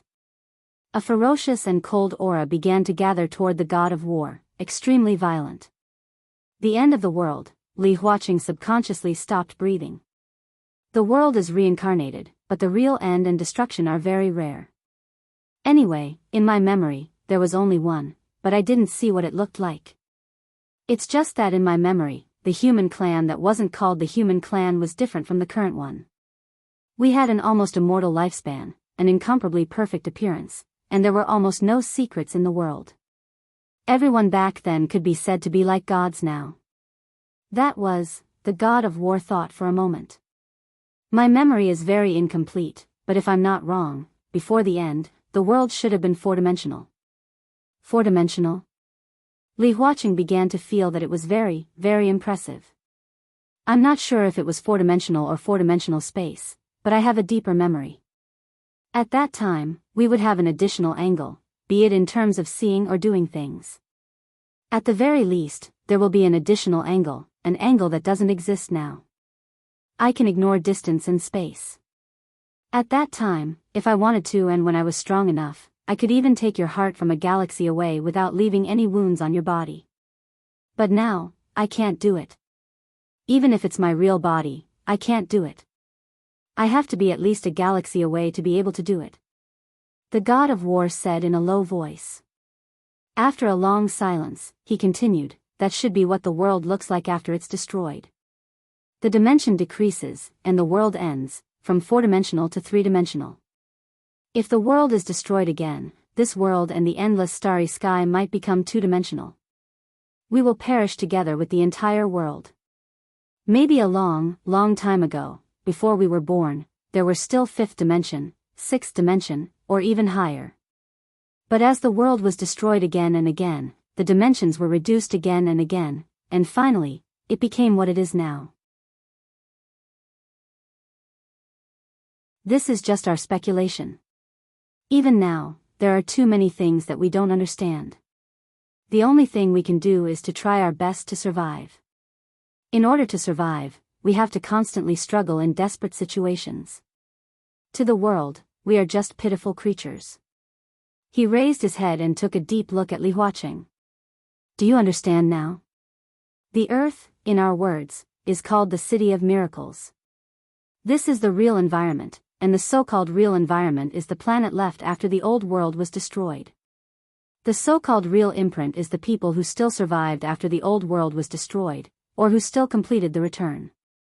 This is the real environment and the real imprint. It is something that the will of the world can influence to a certain extent but not completely. Other people can also have the real imprint. When a certain authority reaches the peak, it can also condense the real imprint to a certain extent to fight against the will of the world. This is also the confidence of the peak authority to protect the human clan to the greatest extent. Li Tianlan. Qin Weibai, Li Huaqing muttered to himself. After a long time, he smiled bitterly. Well, if what you said is true, he was silent for a while. In that case, why do you still fight against the world? Even want to destroy the world? To be exact, we are fighting against the will of the world. The war god said slowly, like what I said before, everything is a prearranged fate. Are you willing to accept it? When your life doesn't belong to you, and you don't even have the most instinctive thoughts and desires, are you still you? There is nothing, and you don't know if you are alive. Are you alive or dead? Li Huaqing's mouth twitched, and he couldn't speak for a while. That is the absolute order. The order is so regular that you don't even know the rules. No, even the concept of yourself doesn't exist in our minds. No thoughts, no thinking, a walking corpse, lifeless, more terrible than death, more desperate. Are you willing to feel like this? Don't rush to answer me. War God said, if you are willing to accept it, you can continue to break through in the spiritual field. When you break through again, you will become a creature of order. No, it is a creature of order that will become you, because at that time, you will be gone, and all your thoughts will be gone. What you will leave is just a shell of absolute law. At that time, the will of heaven and earth of Miracle City will completely focus on you. Against the real environment of the human race and the luck of the human race, the will of the world will completely lock on to the location of Miracle City. Do you know the result? Li Huaqing swallowed his saliva. He said hoarsely, "What will it be?" The will of the world will feel the real environment to a certain extent, but it can't lock on to the location of the real environment. So, the limit of what it can do here is to cause some natural disasters, earthquakes, floods, plagues, tsunamis, storms, droughts and so on. But if the location of Miracle City is locked on, then what awaits is only destruction, a fundamental destruction. With the current level of technology on Earth, you can't even take a shot from a dark energy cannon. The entire planet will completely disappear, and no life on Earth will survive. Without the real environment, it's also a huge weakening for us. This will also make it easier to deal a blow to us. So, all these years, it has been you protecting Earth? Li Huaqing felt like he was being protected by aliens, although War God wasn't an alien. Look up now, the starry sky you see is fake.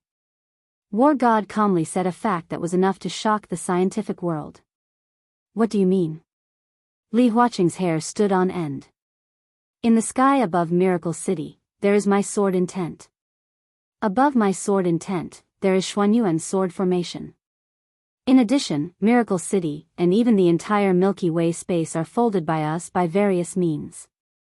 Many of the different planets you see are just two sides of the same planet, and all this is to hide the exact location of Miracle City.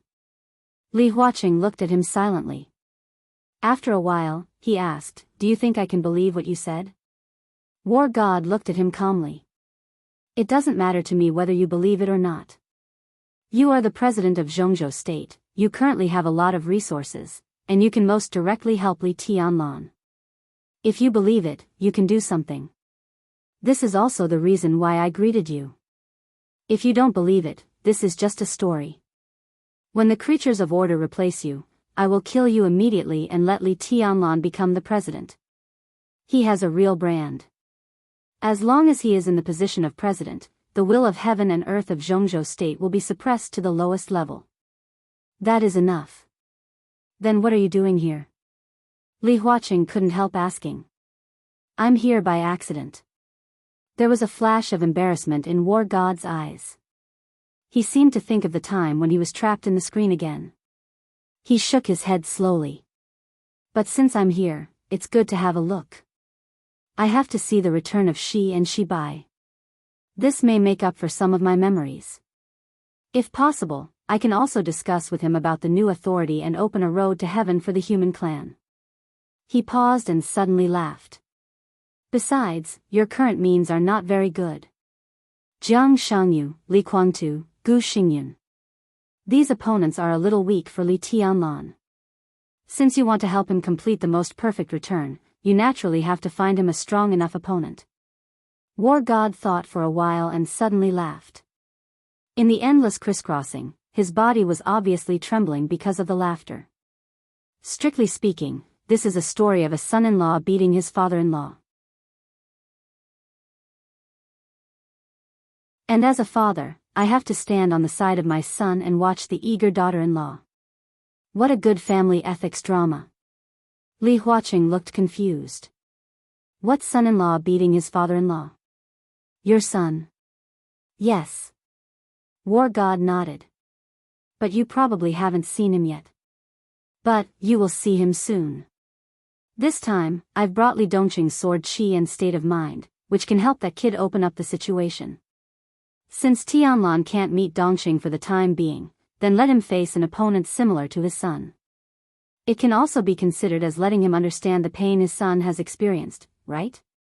Li Dongqing, Li Huaqing murmured to himself and said as if to confirm, "Is it Li Tianlan's son?" "Isn't it obvious?" War God asked. "But Tianlan and Qin Weibai don't have a son yet. Moreover, Li Kuangtu just said that he had seen Li Dongqing." "I did it." War God admitted frankly, "I took Qin Weibai and Li Kuangtu to another space and time that coexists with here. That is the territory of War God's realm. Li Tianlan and Qin Weibai don't have a son here, but in my place, they do. They are peerless talents. I brought Li Dongqing's sword Qi in his heyday and his state of mind here. Next, it will be a different kind of father and son competition. Another space and time, Li Huaqing was really a little numb. We cut it together. War God said, the dark world should be very lively next. You can just watch the show. I found a whetstone for Tianlan. Now, Li Huaqing smiled bitterly. A whetstone? War God raised his eyebrows. The trio you found? Jiang Shangyu used to be a little interesting, but now? Do they deserve it?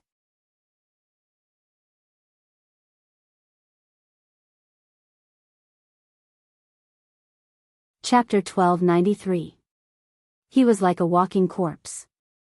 All his consciousness was in a trance, and his body seemed to be floating, without direction or purpose. With great confusion, he walked forward slowly. The headquarters of the Purgatory of Heaven capital was shining with lights under the night sky, and it was a busy scene everywhere. Tomorrow, they would leave this place where they had been rooted for more than 2 years. Everyone was preparing to move, packing up, sorting out materials, transporting weapons, and moving out a large number of underground equipment. Although the Purgatory of Heaven capital could not be compared with the current Emperor Dong's palace, it was still a top force that was only one step away from the super force. If they wanted to complete the relocation in one day, the time could be said to be quite tight. A large number of trucks belonging to the Nanyun military region had set off from Nanyun overnight and would arrive at the Purgatory of Heaven capital in a few hours. All the materials would be transported to Nanyun, and then Li Guangtu would follow Li Huaqing to Yuzhou to report. The Purgatory Legion would be officially established, and the major groups would discuss the garrison of the Purgatory Legion and the specific responsibilities. After determining the sphere of influence, large transport vehicles would send all the current materials of the Purgatory Legion to the new garrison of the Purgatory Legion. It sounded very troublesome, but in fact, a new chapter of Li Guangtu's life had begun. It was hard to say whether he was disappointed or relieved. After being captured by Li Tianlan, the Purgatory of Heaven capital became the Purgatory Legion, and the former enemy became an ally. Being forced to leave here, there was always a feeling of being forcibly cleared out by Emperor Dong's palace. But there was always a chance. The foundation of the Purgatory of Heaven capital was still there, and this time he had a relatively reliable ally. There was no need to doubt this at all. It could be foreseen that as long as Li Tianlan was still alive, the alliance of him, Jiang Shangyu, and Gu Xingyun would be indestructible. In terms of spiritual power alone, Li Guangtu was quite close to the transcendent realm. His spiritual power had absolute explosive power, which also meant that as long as his injury was healed, he would have strength close to that of Wang Tianzong. With the end of the negotiation between Li Huaqing and Li Tianlan, Emperor Dong's palace accepted Li Huaqing's conditions. In the following period of time, Emperor Dong's palace could generally stabilize. As the Legion commander of the Purgatory Legion, Li Guangtu also had the opportunity to directly contact the special resources of Zhongzhou State. Using these special resources, he could hurry to recover from his injury. His injuries had accumulated for far too long. It had been more than 2 years since the end of the chaos in Snow Country, and his injuries had never healed. Whether it was on the night of the decisive battle in North Sea or when he forcibly besieged Li Tianlan, he was seriously injured and could only exert half of his strength at most. He had broken through to the next level, but in reality, he was at the pinnacle. Even Li Guangtu himself had never experienced how powerful this state was. If he had been in his peak state and besieged Li Tianlan, would it have been a different ending? This was the opportunity that Li Guangtu had been waiting for a long time. He and Jiang Shangyu both had the strength beyond the peak of the invincible realm. Although Gu Xingyun had not reached this realm, his physical quality had reached their level. He was good at the domain. If they attacked again, if the three of them were in their peak state, Gu Xingyun would be the most qualified meat shield. He and Jiang Shangyu could attack again and again without much pressure. No matter how strong Li Tianlan was, he had not really reached the level of Wang Tianzong at that time. How strong could he be? As long as the three of them were in good condition, Li Kuang-tu believed that the three of them definitely had the strength to fight with Li Tianlan head-on. After leaving Emperor Dong's palace, he had completely grasped this opportunity in his own hands. But all of this, all the anticipation, excitement, and joy, were frozen by a name. It was not Li Tianlan. It was the name he got from Li Huacheng. Li Dongcheng. The name was too coincidental. It was an incredible coincidence. The moment he heard the name, Li Kuang-tu could almost be sure of his identity. This was Li Tianlan's son. It could even be said that it was not a name, but two surnames. The surname was Li. The compound surname was Dongcheng. This was the bond between Li Tianlan and the Li family and his real family. Li Tianlan had no son now. But in his own memory, Li Dongcheng appeared. In that forgotten memory, he had not recalled too many things until now. But after being stimulated by Li Huacheng, he had already remembered the sword light. An extremely vague picture. A style of East Emperor and a half-style of Beihai. The almost eternal sword light crisscrossed in the flying snow in the sky and the raging fire in the ruins. It tore Mount Dibbing apart and wiped out the East Island Imperial Palace. This memory was so vague, but half of it was real and the other half was nothingness. Sword God. Li Dongcheng. Li Tianlan's son.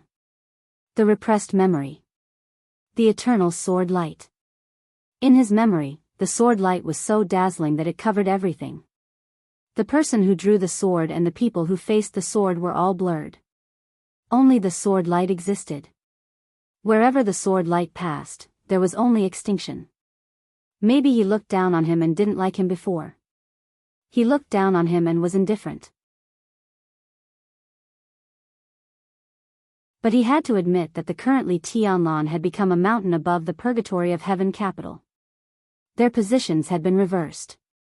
The young man, who he once thought was not worthy to inherit the Li family, had already stood in the highest position, expressionless and looking down at him coldly.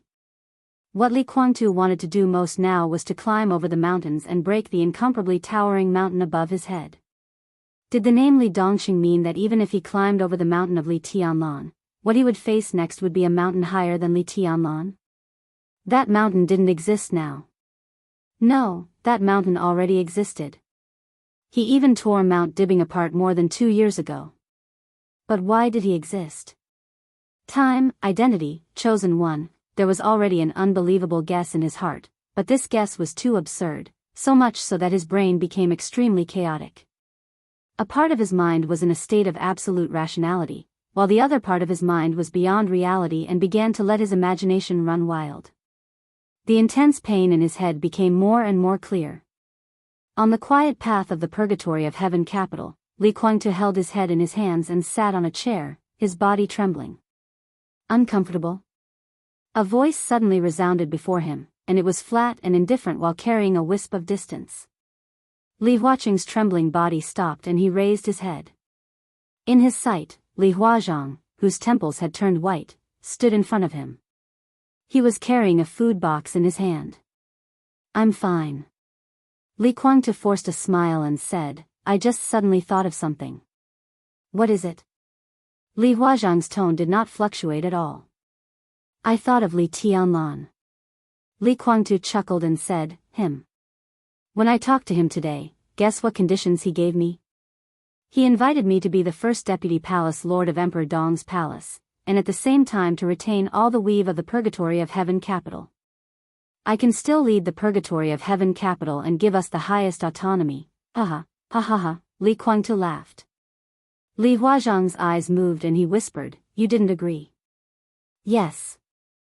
Li Kuang-tu nodded and said, "I refused." "Ha!" Li Huazhang laughed, and his voice was merciless with sarcasm. "So, you are really an idiot."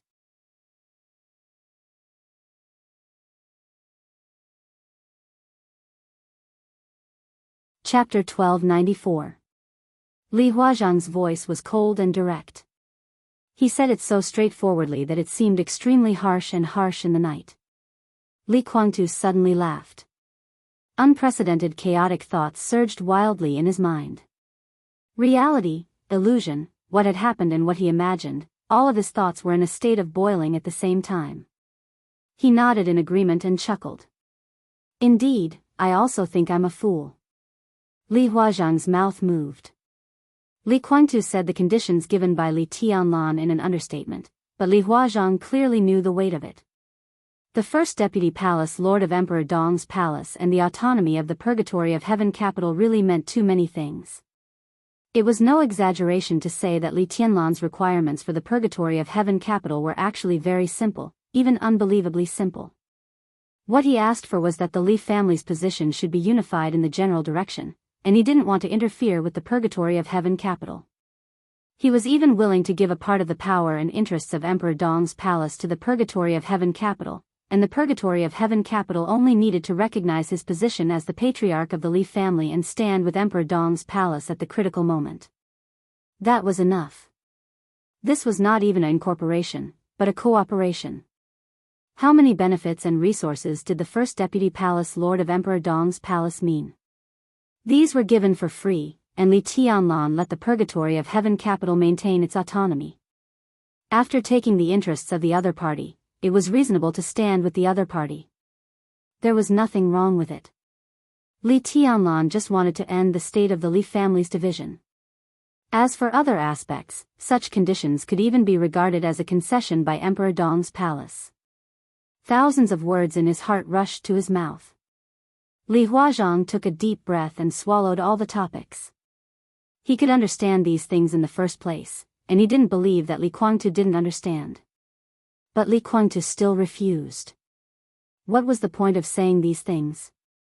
Suppressing some of the inner contradictory emotions in his heart again, Li Huazhang twitched the corner of his mouth and continued to sneer. What?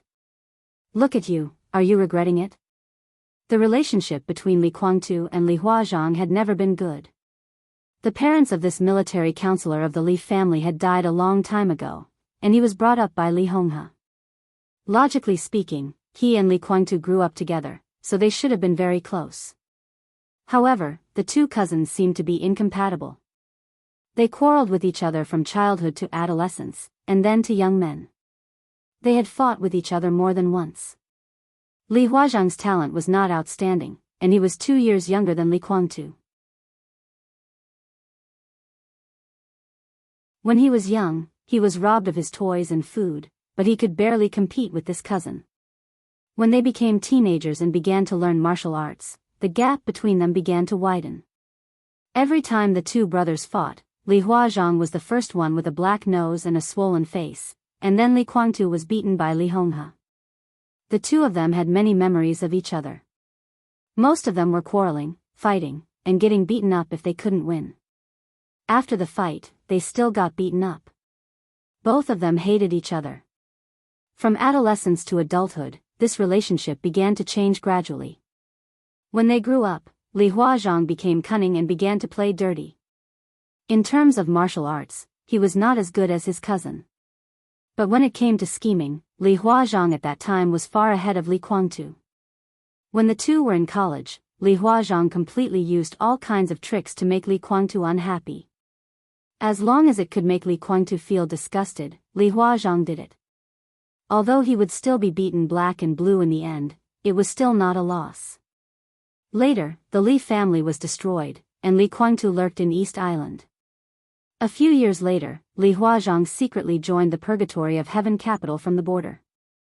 Until now, the relationship between the two was not harmonious. Of course, there was no hatred, but the habit of making trouble for each other had become a kind of instinct. Therefore, Li Guangtu was arranged to be a senior staff officer in the Purgatory of Heaven capital by Li Guangtu.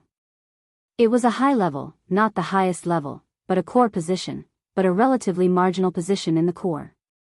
But in fact, every time there was something important, Li Guangtu would carefully ask for Li Huazhang's opinion, and Li Huazhang, who knew when to play and when to be serious, had never failed. After so many years, this was a tacit understanding between the two. Regret, Li Guangtu muttered to himself. He shook his head, nodded, and continued to smile. I do regret it a little.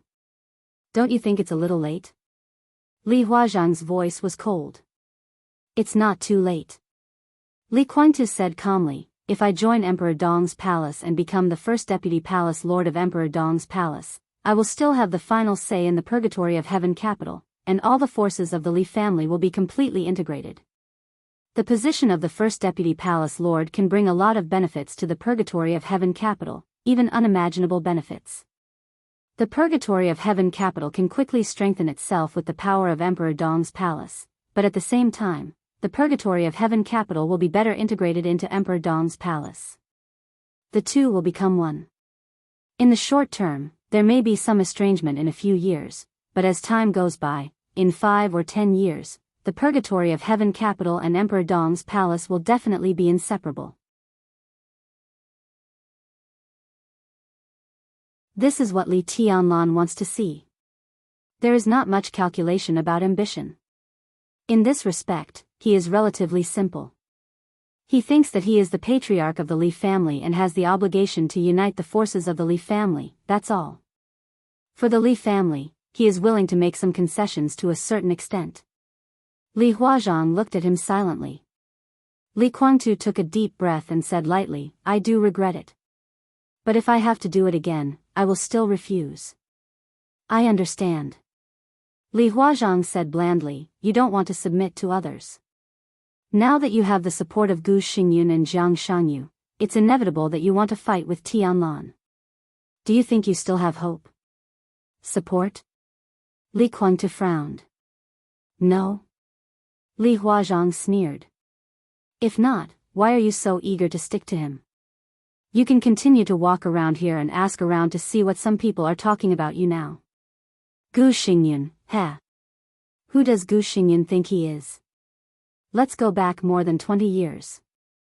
The whole Gu family is a dog at the feet of our Li family. Don't forget who destroyed the Li family, who slandered you for treason, and who made you endure in East Island for so many years. You can let go of these, but the Li family has endured humiliation for so many years. So many lives have been lost, and everything the Li family has borne. Who do you think you are? How can you let go? When uncle took us to hide at the border, what was Gu Xingyun doing?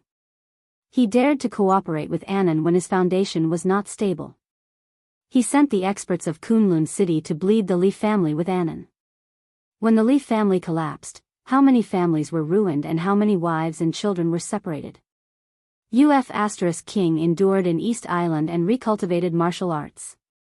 You had wine, meat, and women. What about us? What kind of life did those brothers who came out in recent years live? What's all this for? It's all because of the stupid things you did. Who gave you all this? It's Gu Xingyun. How much does the Gu family owe our Li family? How many lives? Now you have made a statement, and the enemy has become a partner. You want to turn around and fight your own people? The person who hurt you is Gu Xingyun, not Tianlan, not Emperor Dong's palace. What on earth are you doing? Just because eldest uncle didn't let you be the clan leader of the Li family, just because Tianlan has surpassed you in all aspects, so you're not convinced, indignant, and unwilling? Li Guangtu, how selfish do you have to be willing to lick Gu Xingyun's ass, and then turn around to deal with the real Li family? Huh? Tell me. Let you be the first deputy palace lord of Emperor Dong's palace and continue to be in charge of the Samsara palace. Don't you know what the future will be like? You said some time ago that Rushi was in good condition and that he would wake up or even fully recover in 2 years. The purgatory of heaven capital and Emperor Dong's palace may be different in the hands of you and Tianlan. But as time goes by, the relationship between you and Rushi will become closer and closer. When Tianlan and Rushi's child is born, who will care about these things? At that time, Emperor Dong's palace would be the purgatory of heaven capital, and the purgatory of heaven capital would be Emperor Dong's palace. In the end, they were all the Li family. You refused? You still have the cheek to say that you refused? If you were given another chance, would you still refuse? I gave you face, but you don't want it. What are you thinking? He was raining insults on Li Guangtu. Li Huazhang had always been steady and gentle, and his style was extremely elegant. Only when facing Li Kuangtu would he break out of it. But such a merciless abuse was completely different from the previous quarrels between them. For both sides, this was the first time. In the night, Li Huazhang's face seemed to turn red because he was too excited. He kept taking deep breaths, and it took him 5 or 6 minutes to calm down. What you're doing now has nothing to do with the Li family. Maybe we don't know you very well. What you want is not the glory of the Li family. What you want is just the glory of the Li family led by you. You're my cousin. I don't want to judge you, but I hope you can know what you've given up today. An opportunity for the Li family to surpass the peak and make the Li family complete again. But you, because of your ridiculous selfishness, you refused. I don't know what will happen in the future. But what is certain is that if the Li family's future glory is like the sun in the sky, it will have nothing to do with you, Li Kuangtu.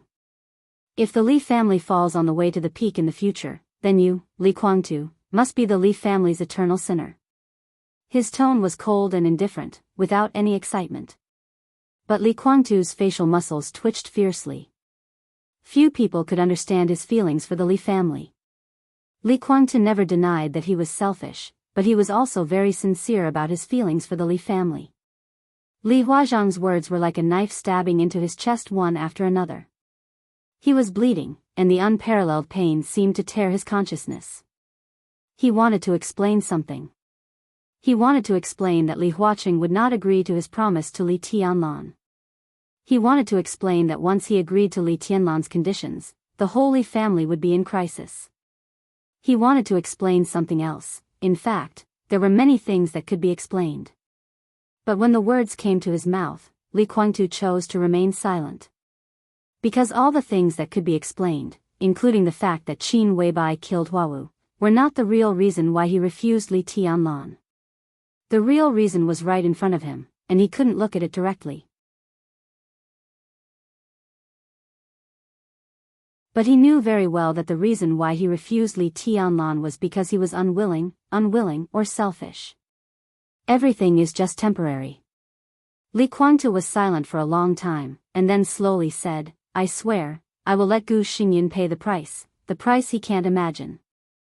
I will let him pay back double, 10 times, 100 times for everything he has done to the Li family. Perhaps he used this reason to persuade himself to cooperate with Gu Xingyan.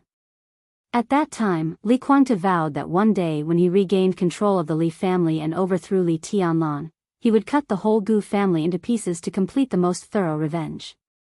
Li Huazhang smiled. His voice was colder and more alienated. Whatever. In the night, Li Kuangtu heard his cousin's light voice, with a kind of carelessness. If I'm right, there is a premise for these words. That is, after you get rid of Tianlan, right? If that's the case, I sincerely hope that you'll never succeed. You don't need to tell me this. After dawn, see how many people are willing to go with you. You can tell them as many times as you want. When a lie can even deceive yourself, it is still somewhat convincing. And, Li Huazhang's voice paused, and then he said lightly, there is no need for you to take revenge. This is our Li family's business.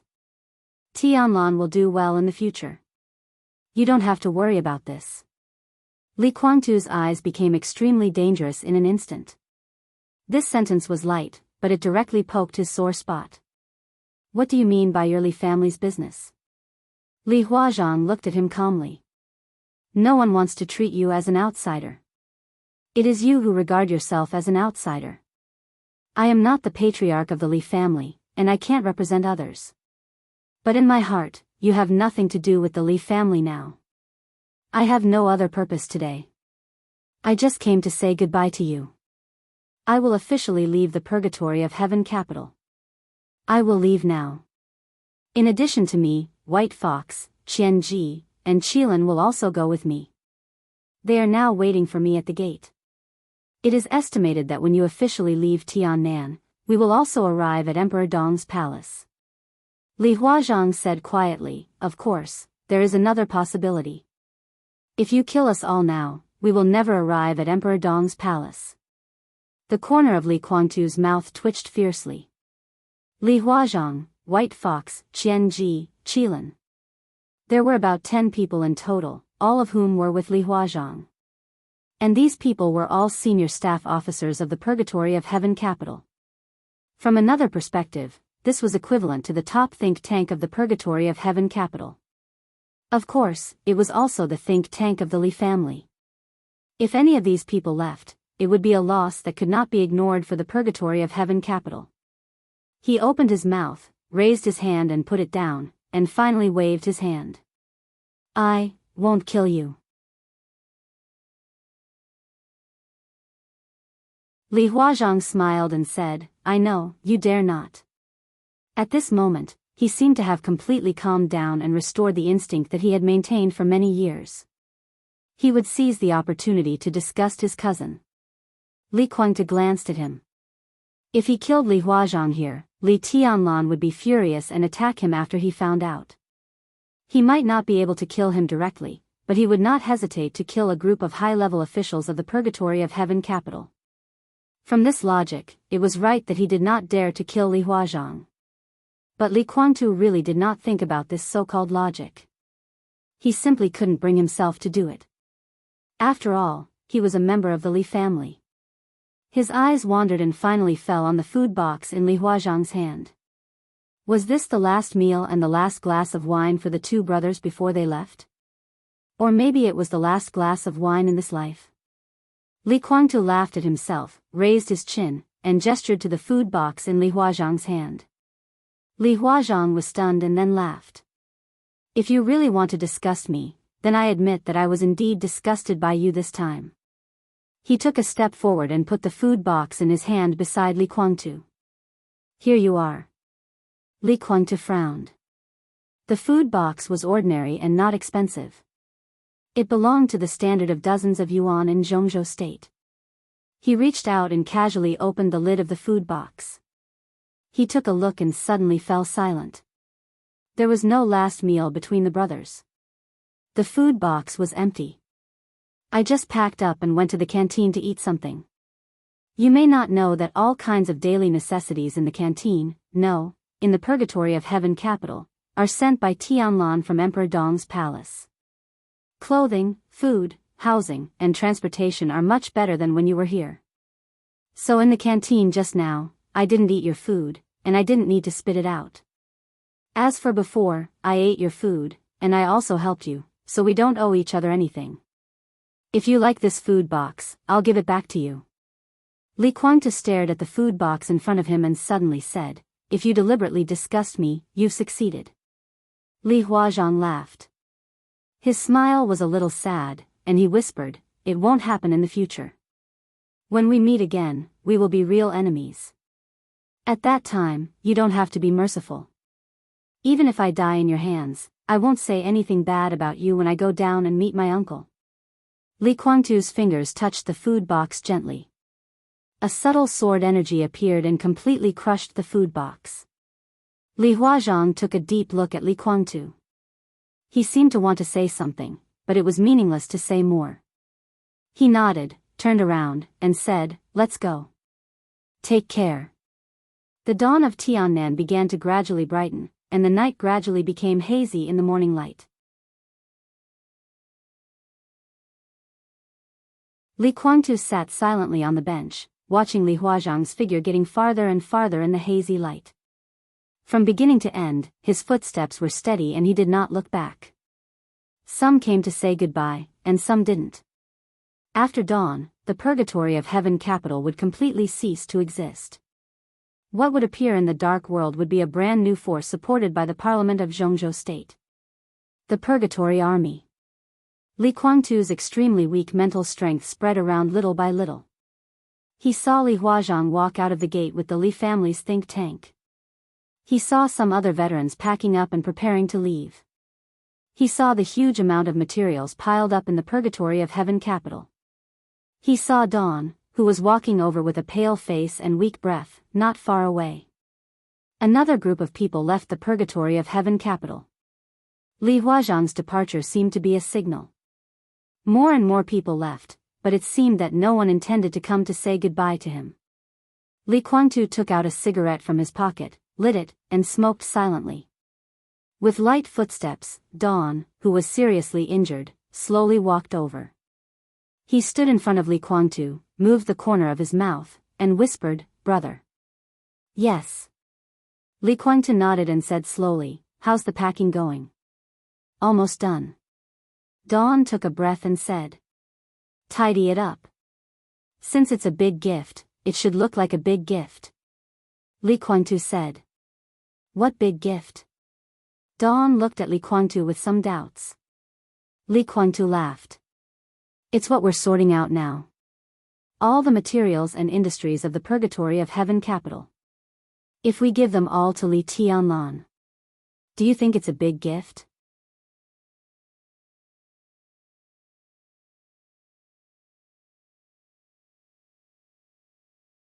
Chapter 1295.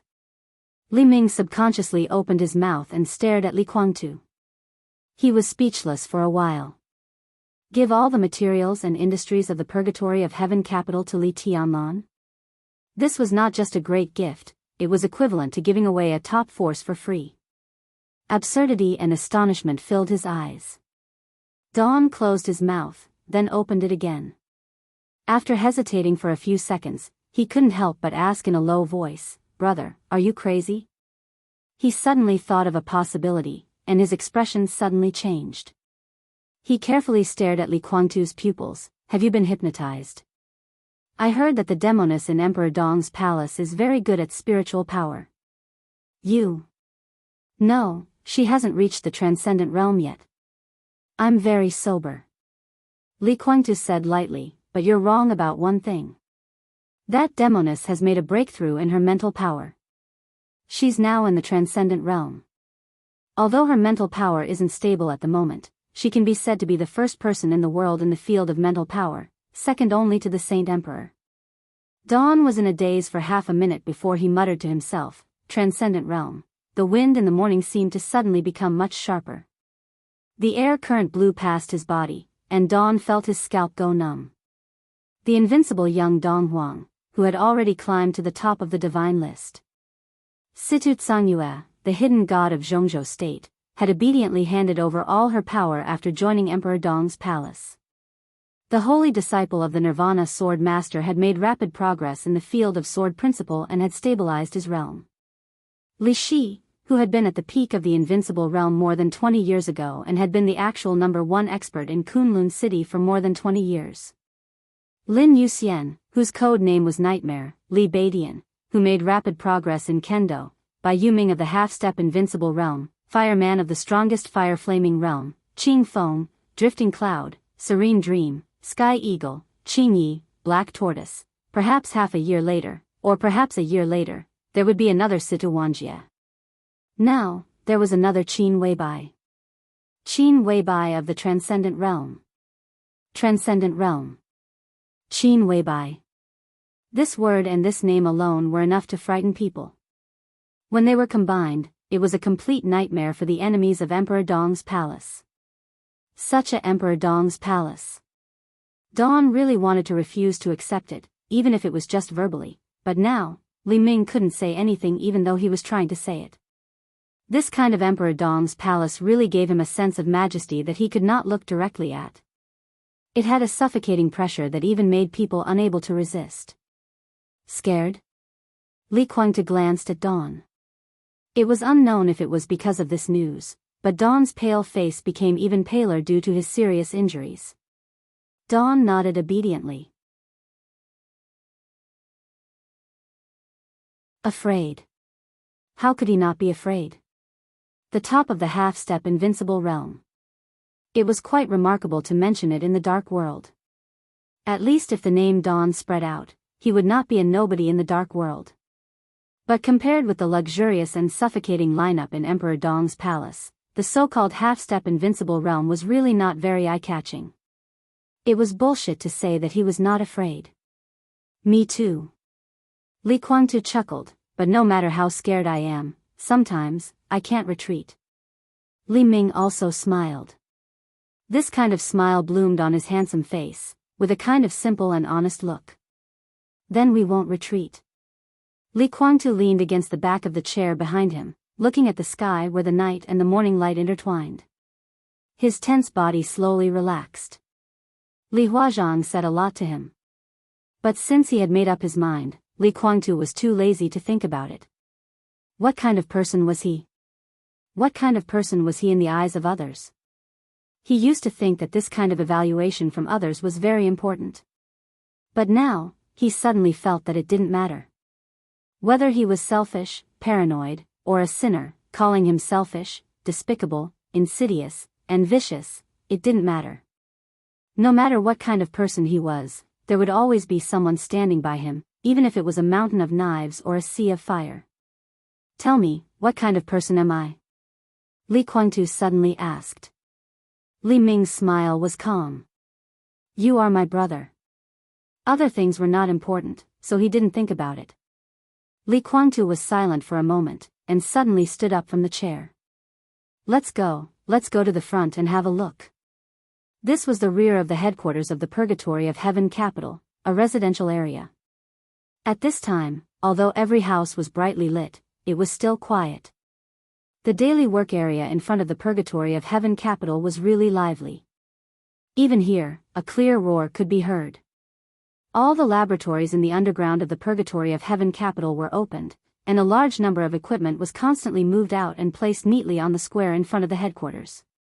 A small half of the square had been neatly laid with all kinds of equipment. Because there were too many equipment, in front of the Purgatory of Heaven capital, in addition to the engineering team, even manpower was used. Some experts of the thunder-shocking realm were carefully controlling their strength, lifting a brand new instrument from the ground and putting it on a thick layer of foam on the ground. Li Kuangtu took a look. The instrument was not big, weighing dozens of kilograms, but it was something that Li Kuangtu had an impression of. It should be a component of the set of equipment in the biological laboratory of the Purgatory of Heaven capital. It should have the function of plant purification. The biological laboratory of the Purgatory of Heaven capital was far from the top in terms of technology. Most of the time, it could only rely on the equipment to make up for the gap. It could not make up for the gap with the Wang family of Beihai in Zhongzhou state. The gene potion produced by the Purgatory of Heaven capital could only be compared with those forces that could not afford or were reluctant to buy better equipment. Therefore, the seller asked for 25 million yuan more than a year ago for this small component from Germanic. Even now, it was still the top equipment. The gene potion produced in the biological laboratory of the major forces would also be sold in batches in the dark world. The potion produced by the Purgatory of Heaven capital, which bought the top equipment but did not have enough technology, was popular among some stragglers in the dark world. For them, they could not afford and were reluctant to buy the things produced by the Wang family of Beihai in Emperor Dong's palace. The potion made by the Purgatory of Heaven capital with the best equipment could be said to be the best thing that could be bought within the acceptable price range. The Purgatory of Heaven capital could be regarded as a small profit but a large turnover. However, since the purchase of this set of equipment, it had not even recovered the cost, let alone made money.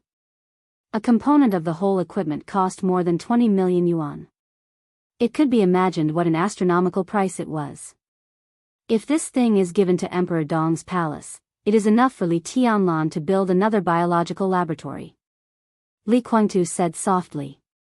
Brother, Dong's face changed. I can't figure it out. Li Kuangtu glanced at him. You just said that we won't retreat. Dawn said slowly. We really won't retreat. Li Kuangtu nodded. But it doesn't mean that we can't admit defeat. There was a strange smile in his voice. I'm going to admit defeat. I have to go out temporarily. End of chapter. That's all for today. Try to write more tomorrow.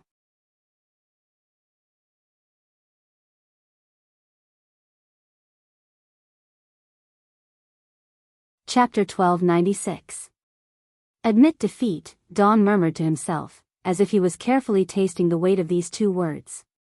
It didn't matter whether he admitted defeat or not. Anyone could see the strength of Emperor Dong's palace and the Purgatory of Heaven capital now as long as he was not a fool. However, whether he admitted defeat or not also had great significance. The purgatory of Heaven capital was indeed not as good as Emperor Dong's palace, and even had to cooperate with its enemy to resist the pressure brought by Li Tianlan. But as long as Li Guangtu did not say anything and clenched his teeth, the purgatory of Heaven capital would still be the purgatory of Heaven capital. But now, Li Guangtu wanted to admit defeat. This also meant that in the future, the purgatory of Heaven capital would really become a pure purgatory army. Dawn did not rush to oppose, nor did he agree. He was silent for about a minute, then suddenly asked, "Brother, if you admit defeat, what will happen to Huawu in the future?" "Do as you wish." Li Guangtu was silent for a while, then said softly, "Huawu is my son. I will achieve something in the future, so I don't have to worry about his future. Even if I fail and Huawu loses his family, so what? Can't my son experience the story of the decline of his family? The purgatory of Heaven capital doesn't raise good-for-nothings. My son can't be a good-for-nothing who can only achieve success by relying on his father. Don't worry about Li Tianlan. I can be sure of this. Even if I die in Li Tianlan's hands in the future, he won't attack Huawu." Daybreak looked at him, quietly, and did not speak for a long time. "What's wrong?" Li Guangtu felt that his little brother's eyes were a little strange. "Of course, Tianlan won't attack Huawu." Dawn's voice was very soft. In fact, in the purgatory of Heaven capital, even Daybreak and Dawn, who were most loyal to Li Guangtu, and even Phoenix, had no hostility to Li Tianlan. They were indeed Li Guangtu's people, but they were also members of the Li family. Just like the elders of the Li family standing next to Li Tianlan now regarded Li Guangtu, they would be angry at his cooperation with Gu Xingyun, but it was really impossible to say that they hated Li Guangtu and wanted to kill him. The real elders of the Li family had a complicated and entangled attitude towards Li Guangtu and Li Tianlan. Only those who were absorbed into the purgatory of Heaven capital later wanted Li Tianlan to die quickly so that they could accept everything in Emperor Dong's palace. In addition to these people, it was estimated that only Li Guangtu and Li Tianlan wanted to kill each other. Dong Wang is a man who believes that he is invincible and believes that he can defeat the whole world by himself. This kind of confidence makes him disdain to eliminate the root of the problem. He doesn't even care about threats. Huawu is Rushi's brother after all.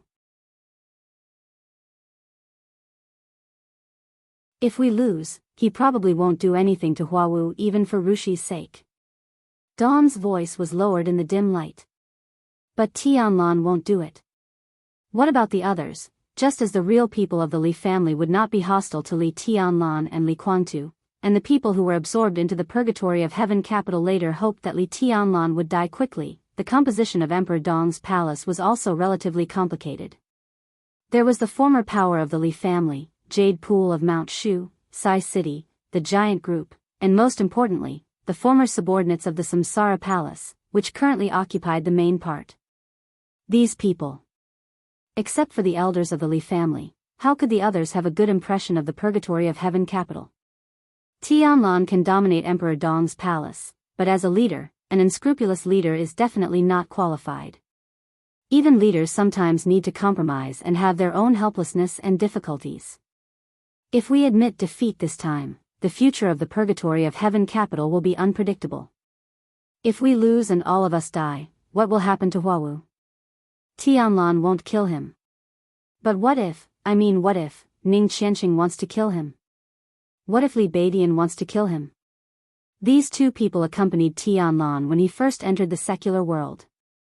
In the past few years, Tianlan grew so fast that they couldn't keep up with Tianlan's pace and lost some sense of existence.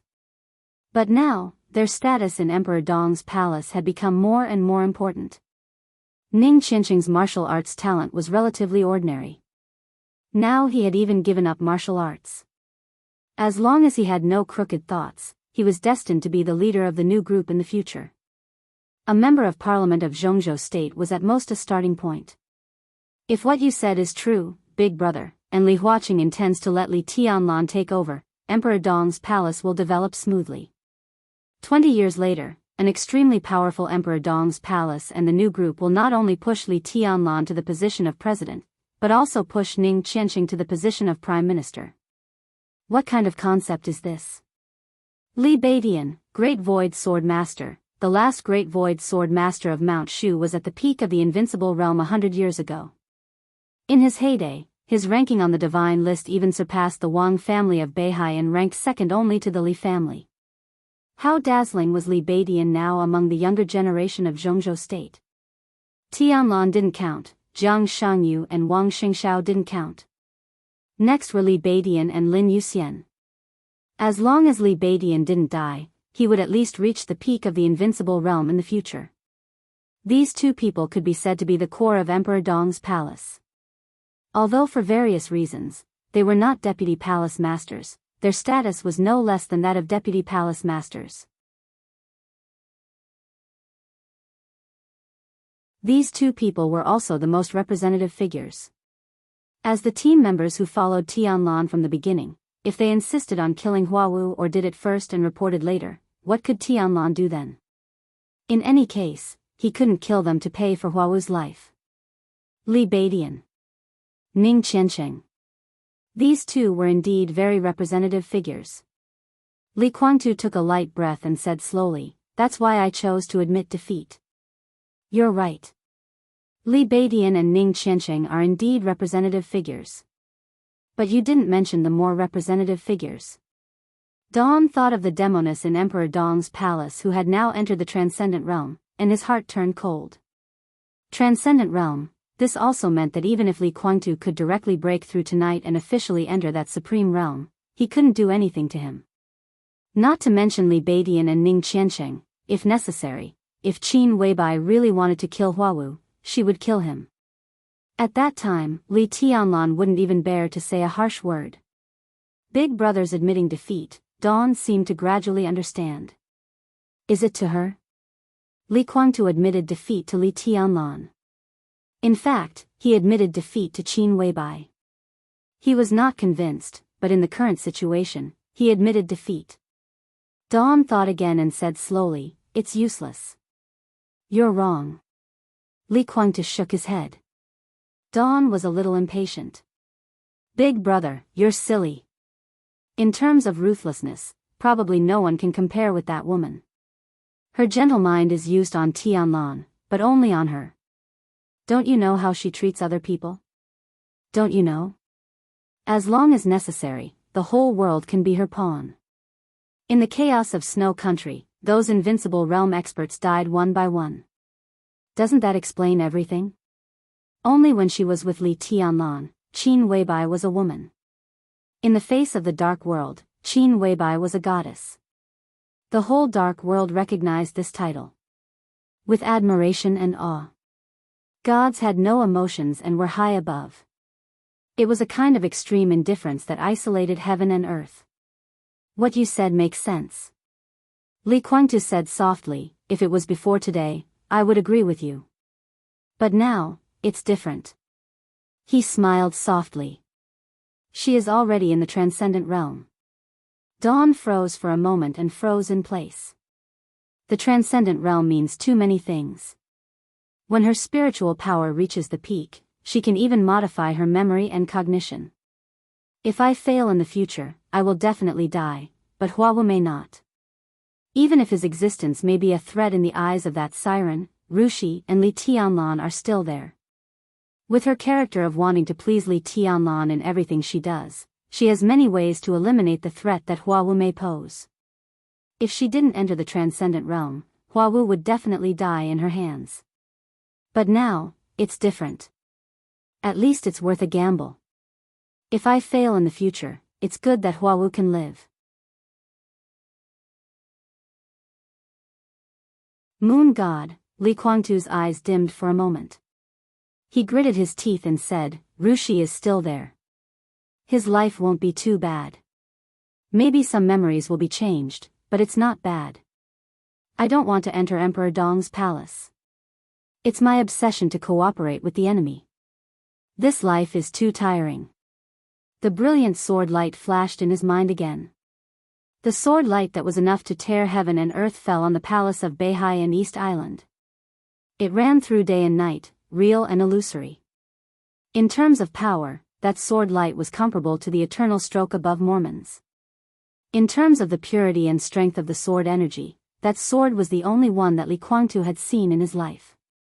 But in that sword light, Li Kuangtu could only feel endless exhaustion and loneliness, bleak and deathly stillness. Li Kuangtu's voice was lower. I don't want my son to be so tired, or even more tired than me. Got it. Dawn looked at Li Kuangtu. He had been with Li Kuangtu since he was a teenager. He had seen his youthful frivolity, his high-spirited spirit, his arrogance and indulgence when he was invincible, and his forbearance and silence when he was down and out. In his impression, this big brother would always straighten his body and stand in the place where the undercurrent was the fiercest. He was cold and proud, planning his life in an almost extreme way and evaluating all the things in the world. Until now. Until tonight. Until this morning. Under the lights of the purgatory of heaven capital, on the square, he was still standing. The pale white dawn light and the dim yellow light shone on him. For the first time, Dawn found that Li Kuangtu's white hair on his temples was not dyed because he had been held captive for too long. For the first time, he found that his figure was not straight, but a little stooped. He admitted defeat. He admitted defeat to Emperor Dong's palace. He admitted defeat to Li Tianlan. He walked out of the position that he had been paranoid for decades and considered different problems from a different perspective. As a father, as a husband, and from the standpoint of the entire Li family. He just stood there, quietly. He still carried his obsession with him. At this moment, Dawn did not see any weakness in him. What he saw was relief, relaxation, and a touch of determination that seemed to burn all his life and soul. Dawn suddenly smiled. He did not intend to say anything more, so he nodded. I see. Li Kuangtu turned to look at Dawn with gentle eyes. Is Daybreak still in a coma? Yes. Dawn nodded. He hasn't woken up. Tianlan didn't intend to kill him, but his injury is still very serious. He will probably be in a coma these days, and then he needs to recuperate for a period of time. Unfortunately, there is not much time left for him. But it's the same for you. Li Kuangtu smiled. What do you want? You can tell me now. As long as I have it, I can give it to you. Dawn frowned. Li Kuangtu continued to smile. Don't get me wrong. I just suddenly thought of it and asked casually. You can also not want anything. Then I don't want it. Dawn nodded without hesitation. Even if I want it, what can I want? For example, astronomical money, some industries that make a lot of money every day, or, what's the point? Dawn interrupted Li Kuangtu's words. It's meaningless. We haven't married in our lives, and we have no children. Those things are useless. We've played with beautiful women, not thousands, but hundreds of them, including stars, models, school belle, stewardesses, daughters of rich families, and all kinds of women. We've tasted the best wine and meat. I'm a vegetarian now. The most expensive luxury cars. Speaking of this, I drank too much in East Island some time ago. At that time, I forgot where I left a Ferrari, and then I didn't remember it at all. Speaking of money, a few years ago in Las Vegas, I lost nearly 9 figures in one night, and I didn't feel anything. Speaking of power, the purgatory of heaven capital is so big. Except for you and Daybreak, oh, and Phoenix, there are no other people and things that I can't control. There are only people and things that I can't control. Dawn took out a cigarette and lit it. It's boring. So I don't want anything. Daybreak thinks the same, I'm sure. You're the big brother, so you've decided to go all the way, so let's go all the way together. If you win, we don't have to worry about retirement, nor do we have to worry about wealth. If you lose, then when it's time to die, we'll die together. Li Kuangtu opened his mouth, which seemed to affect his injury. He coughed, pointed at Dawn, and said with a smile, when it's time to die, we'll die together. That's good. Right? Dawn also laughed, choked by the smoke, and began to cough. Their bodies trembled, and they looked like two idiots. This made a middle-aged man on the edge of the square, who was about to come over, hesitate. He stood where he was, a little hesitant. Li Kuangtu glanced at him, smiled, and waved. "Chenyu, what's the matter?" Li Chenyu came over, touched his hair, and responded in a low voice. "Are you leaving?" Li Kuangtu smiled, and he didn't seem angry at all. He was a veteran of the Li family, but when the Li family collapsed, his position was not important. At that time, he was less than 30 years old and had just entered the thunder-shocking realm. He was the kind of person who had entered the Li family's sight but was not a core combatant. Later, he followed Li Honghe to the border. After so many years, he had become one of the core members of the Li family. Li Kuangtu was very familiar with him. Li Chenyu's last promotion was promoted by him. Li Chenyu nodded and said in a low voice, "It's time to go." "Tut," Li Kuangtu shook his head. "I feel a little uncomfortable, but it's not that I don't understand you. I just feel that I lost to that old man again." Li Chenyu went to the purgatory of heaven capital from the border about 7 years ago. About a year later, Li Tianlan officially entered the secular world. In other words, he was one of the last people to leave the border, which also meant that he was one of the veterans of the Li family who was most familiar with Li Tianlan.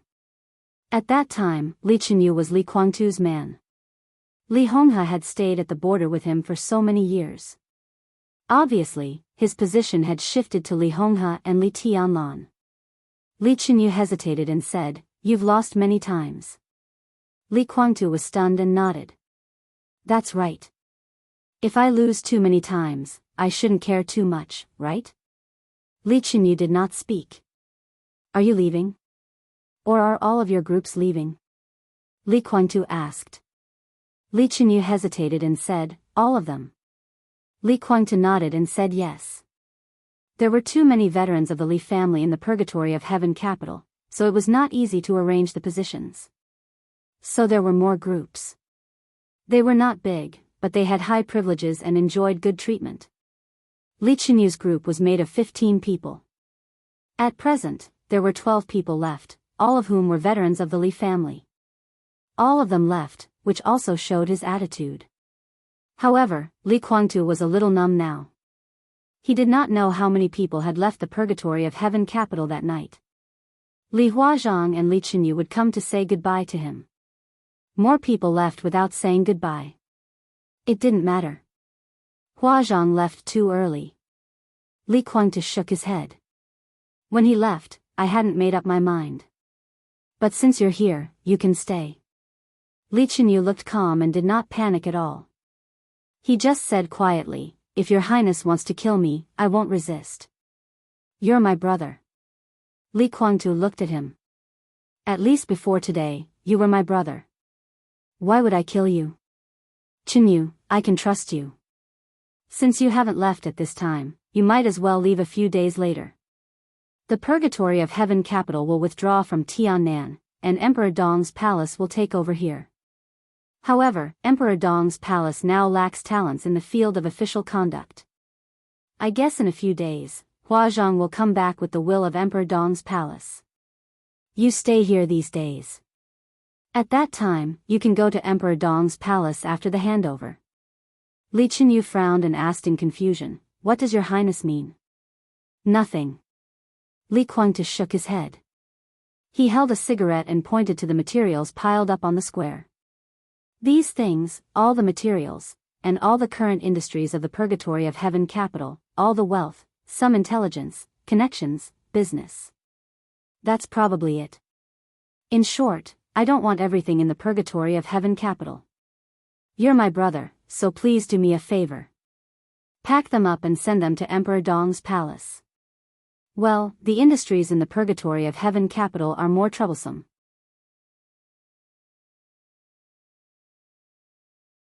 I'll let Phoenix stay to help you complete the handover with Emperor Dong's palace." Li Chenyu looked at Li Kuangtu in astonishment, as if he were looking at a madman. Send all these things to Emperor Dong's palace? Send?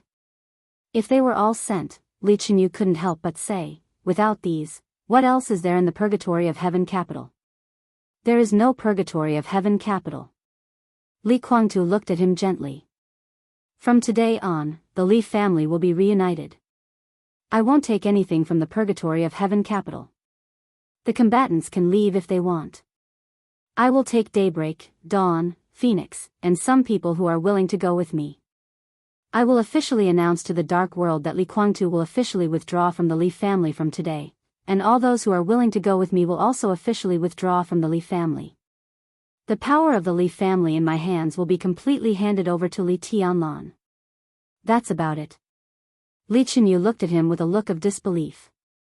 The winner takes all, and I'm willing to make this decision. I admit my failure.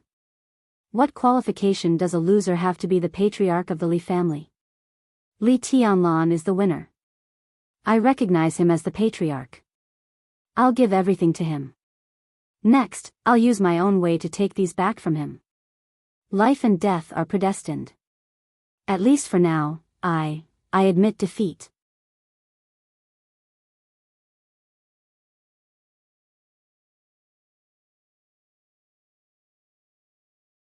Chapter 1297. The long night was coming to an end. The sky gradually brightened. In the early morning, there was a layer of white mist in Tiannan. The white mist enveloped the headquarters of the Purgatory of Heaven capital, blurring everything. The lights were still on in Li Huaqing's temporary residence. The president, who had been busy all night, sat on the sofa, dipped his fingers in the tea, and gently rubbed his eyebrows. The projection of the god of war had disappeared. Obviously, as the first generation of the god of war in Zhongzhou state, he seemed to have nothing to do with Zhongzhou state now. He refused Li Huaqing's invitation to the Hidden Dragon Sea and wanted to revisit the old place. He wanted to go to the place where he had been, take a look, and see his son. Li Huaqing rubbed his forehead, and his face gradually became solemn in silence. On this night, his brain was unprecedentedly active, but also unprecedentedly tired. The information brought by the god of war impacted countless deep-rooted beliefs in his mind. Every time his thoughts turned, he seemed to make a decision, but all the decisions were forcibly suppressed by him. He heard a story that he had never imagined before. But he believed this story. Yes, he believed everything War God said, and he believed in the identity of War God. Perhaps he had countless reasons to doubt the authenticity of this story, but those reasons kept appearing, and finally Li Huaqing chose to believe it. Real environment, real imprint. Li Huaqing suddenly frowned. War God revealed a lot of information to him. But a considerable part of this information, at least in a short time, it didn't matter whether he believed it or not. But one thing was very clear. The sword light he saw in Li Guangtu's mind was real. Li Dongqing really existed in another time and space. That was Li Tianlan and Qin Weibai's son. Sword God Li Dongqing, and War God's son was also here at present. According to War God's news, War God's son would undoubtedly become Li Tianlan's opponent at this stage. At present, Li Huaqing didn't know who the son of War God was, but he knew what he was about to get. War God brought his son a gift that could open up the situation. That was a sword energy that belonged to Li Dongqing in his heyday, and part of his state of mind. Sword God, Heavenly Son, that supreme realm, that supreme person, he. What could a sword energy do? The fact was obvious. At least in Zhongzhou state, there was a ready-made example. The reason why Wang Xingxiao could rank second on the divine list was that he had Wang Tianzong's sword energy on him. Therefore, strictly speaking, the first place on the divine list was Li Tianlan, and the second place was neither Wang Xingxiao nor Wang Tianzong, but Wang Tianzong's sword qi. The sword qi ranked second on the divine list.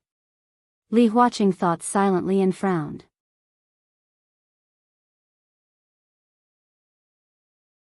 The direction of his spiritual domain was relatively moderate, taking into account Li Guangtu's explosive power and Qin Weibai's strange concealment. Therefore, in terms of hypnosis ability, he was not as good as Qin Weibai. In terms of martial arts strength, he was not as good as Li Guangtu.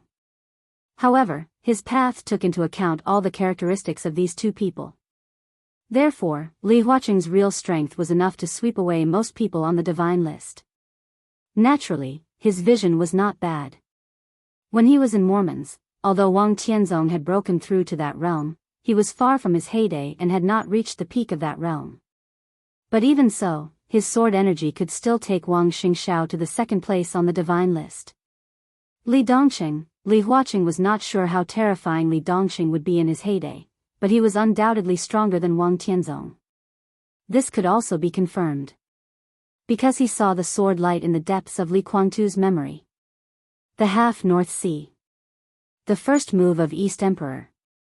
Not to mention whether that was Li Dongxing's heyday, at least the sword that Li Huaqing saw, or these two swords, each sword was no less than the eternal sword above Mormons, which meant that each sword could hurt Wang Tianzong at that time.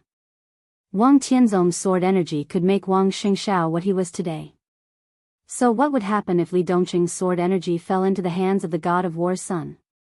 The reason why Wang Xingxiao could be where he was today was firstly because of Wang Tianzong, and secondly because their sword energy came from the same source.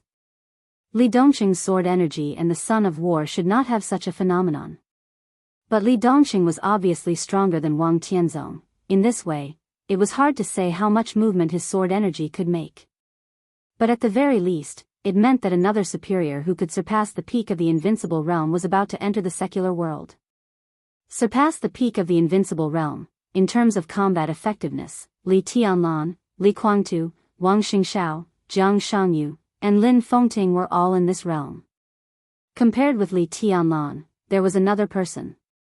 Who was stronger and who was weaker? The father paid the son's debts. He recalled the word that the god of war had said, and his expression was a little strange. Li Tianlan was about to face the god of war's son. But in fact, he had to face the sword energy that belonged to his own son. He had to admit that the god of war's realm played with such an incredible thing. I'm committing a sin. Li Huaqing took a deep breath and sighed softly. He felt that he was also committing a sin. It was not easy for him to find a good whetstone for Li Tianlan. The luxurious trio of Li Guangtu, Jiang Shangyu, and Gu Xingyun, and now there was another son of war. The Wang family of Beihai and Emperor Dong's palace were obviously not on good terms.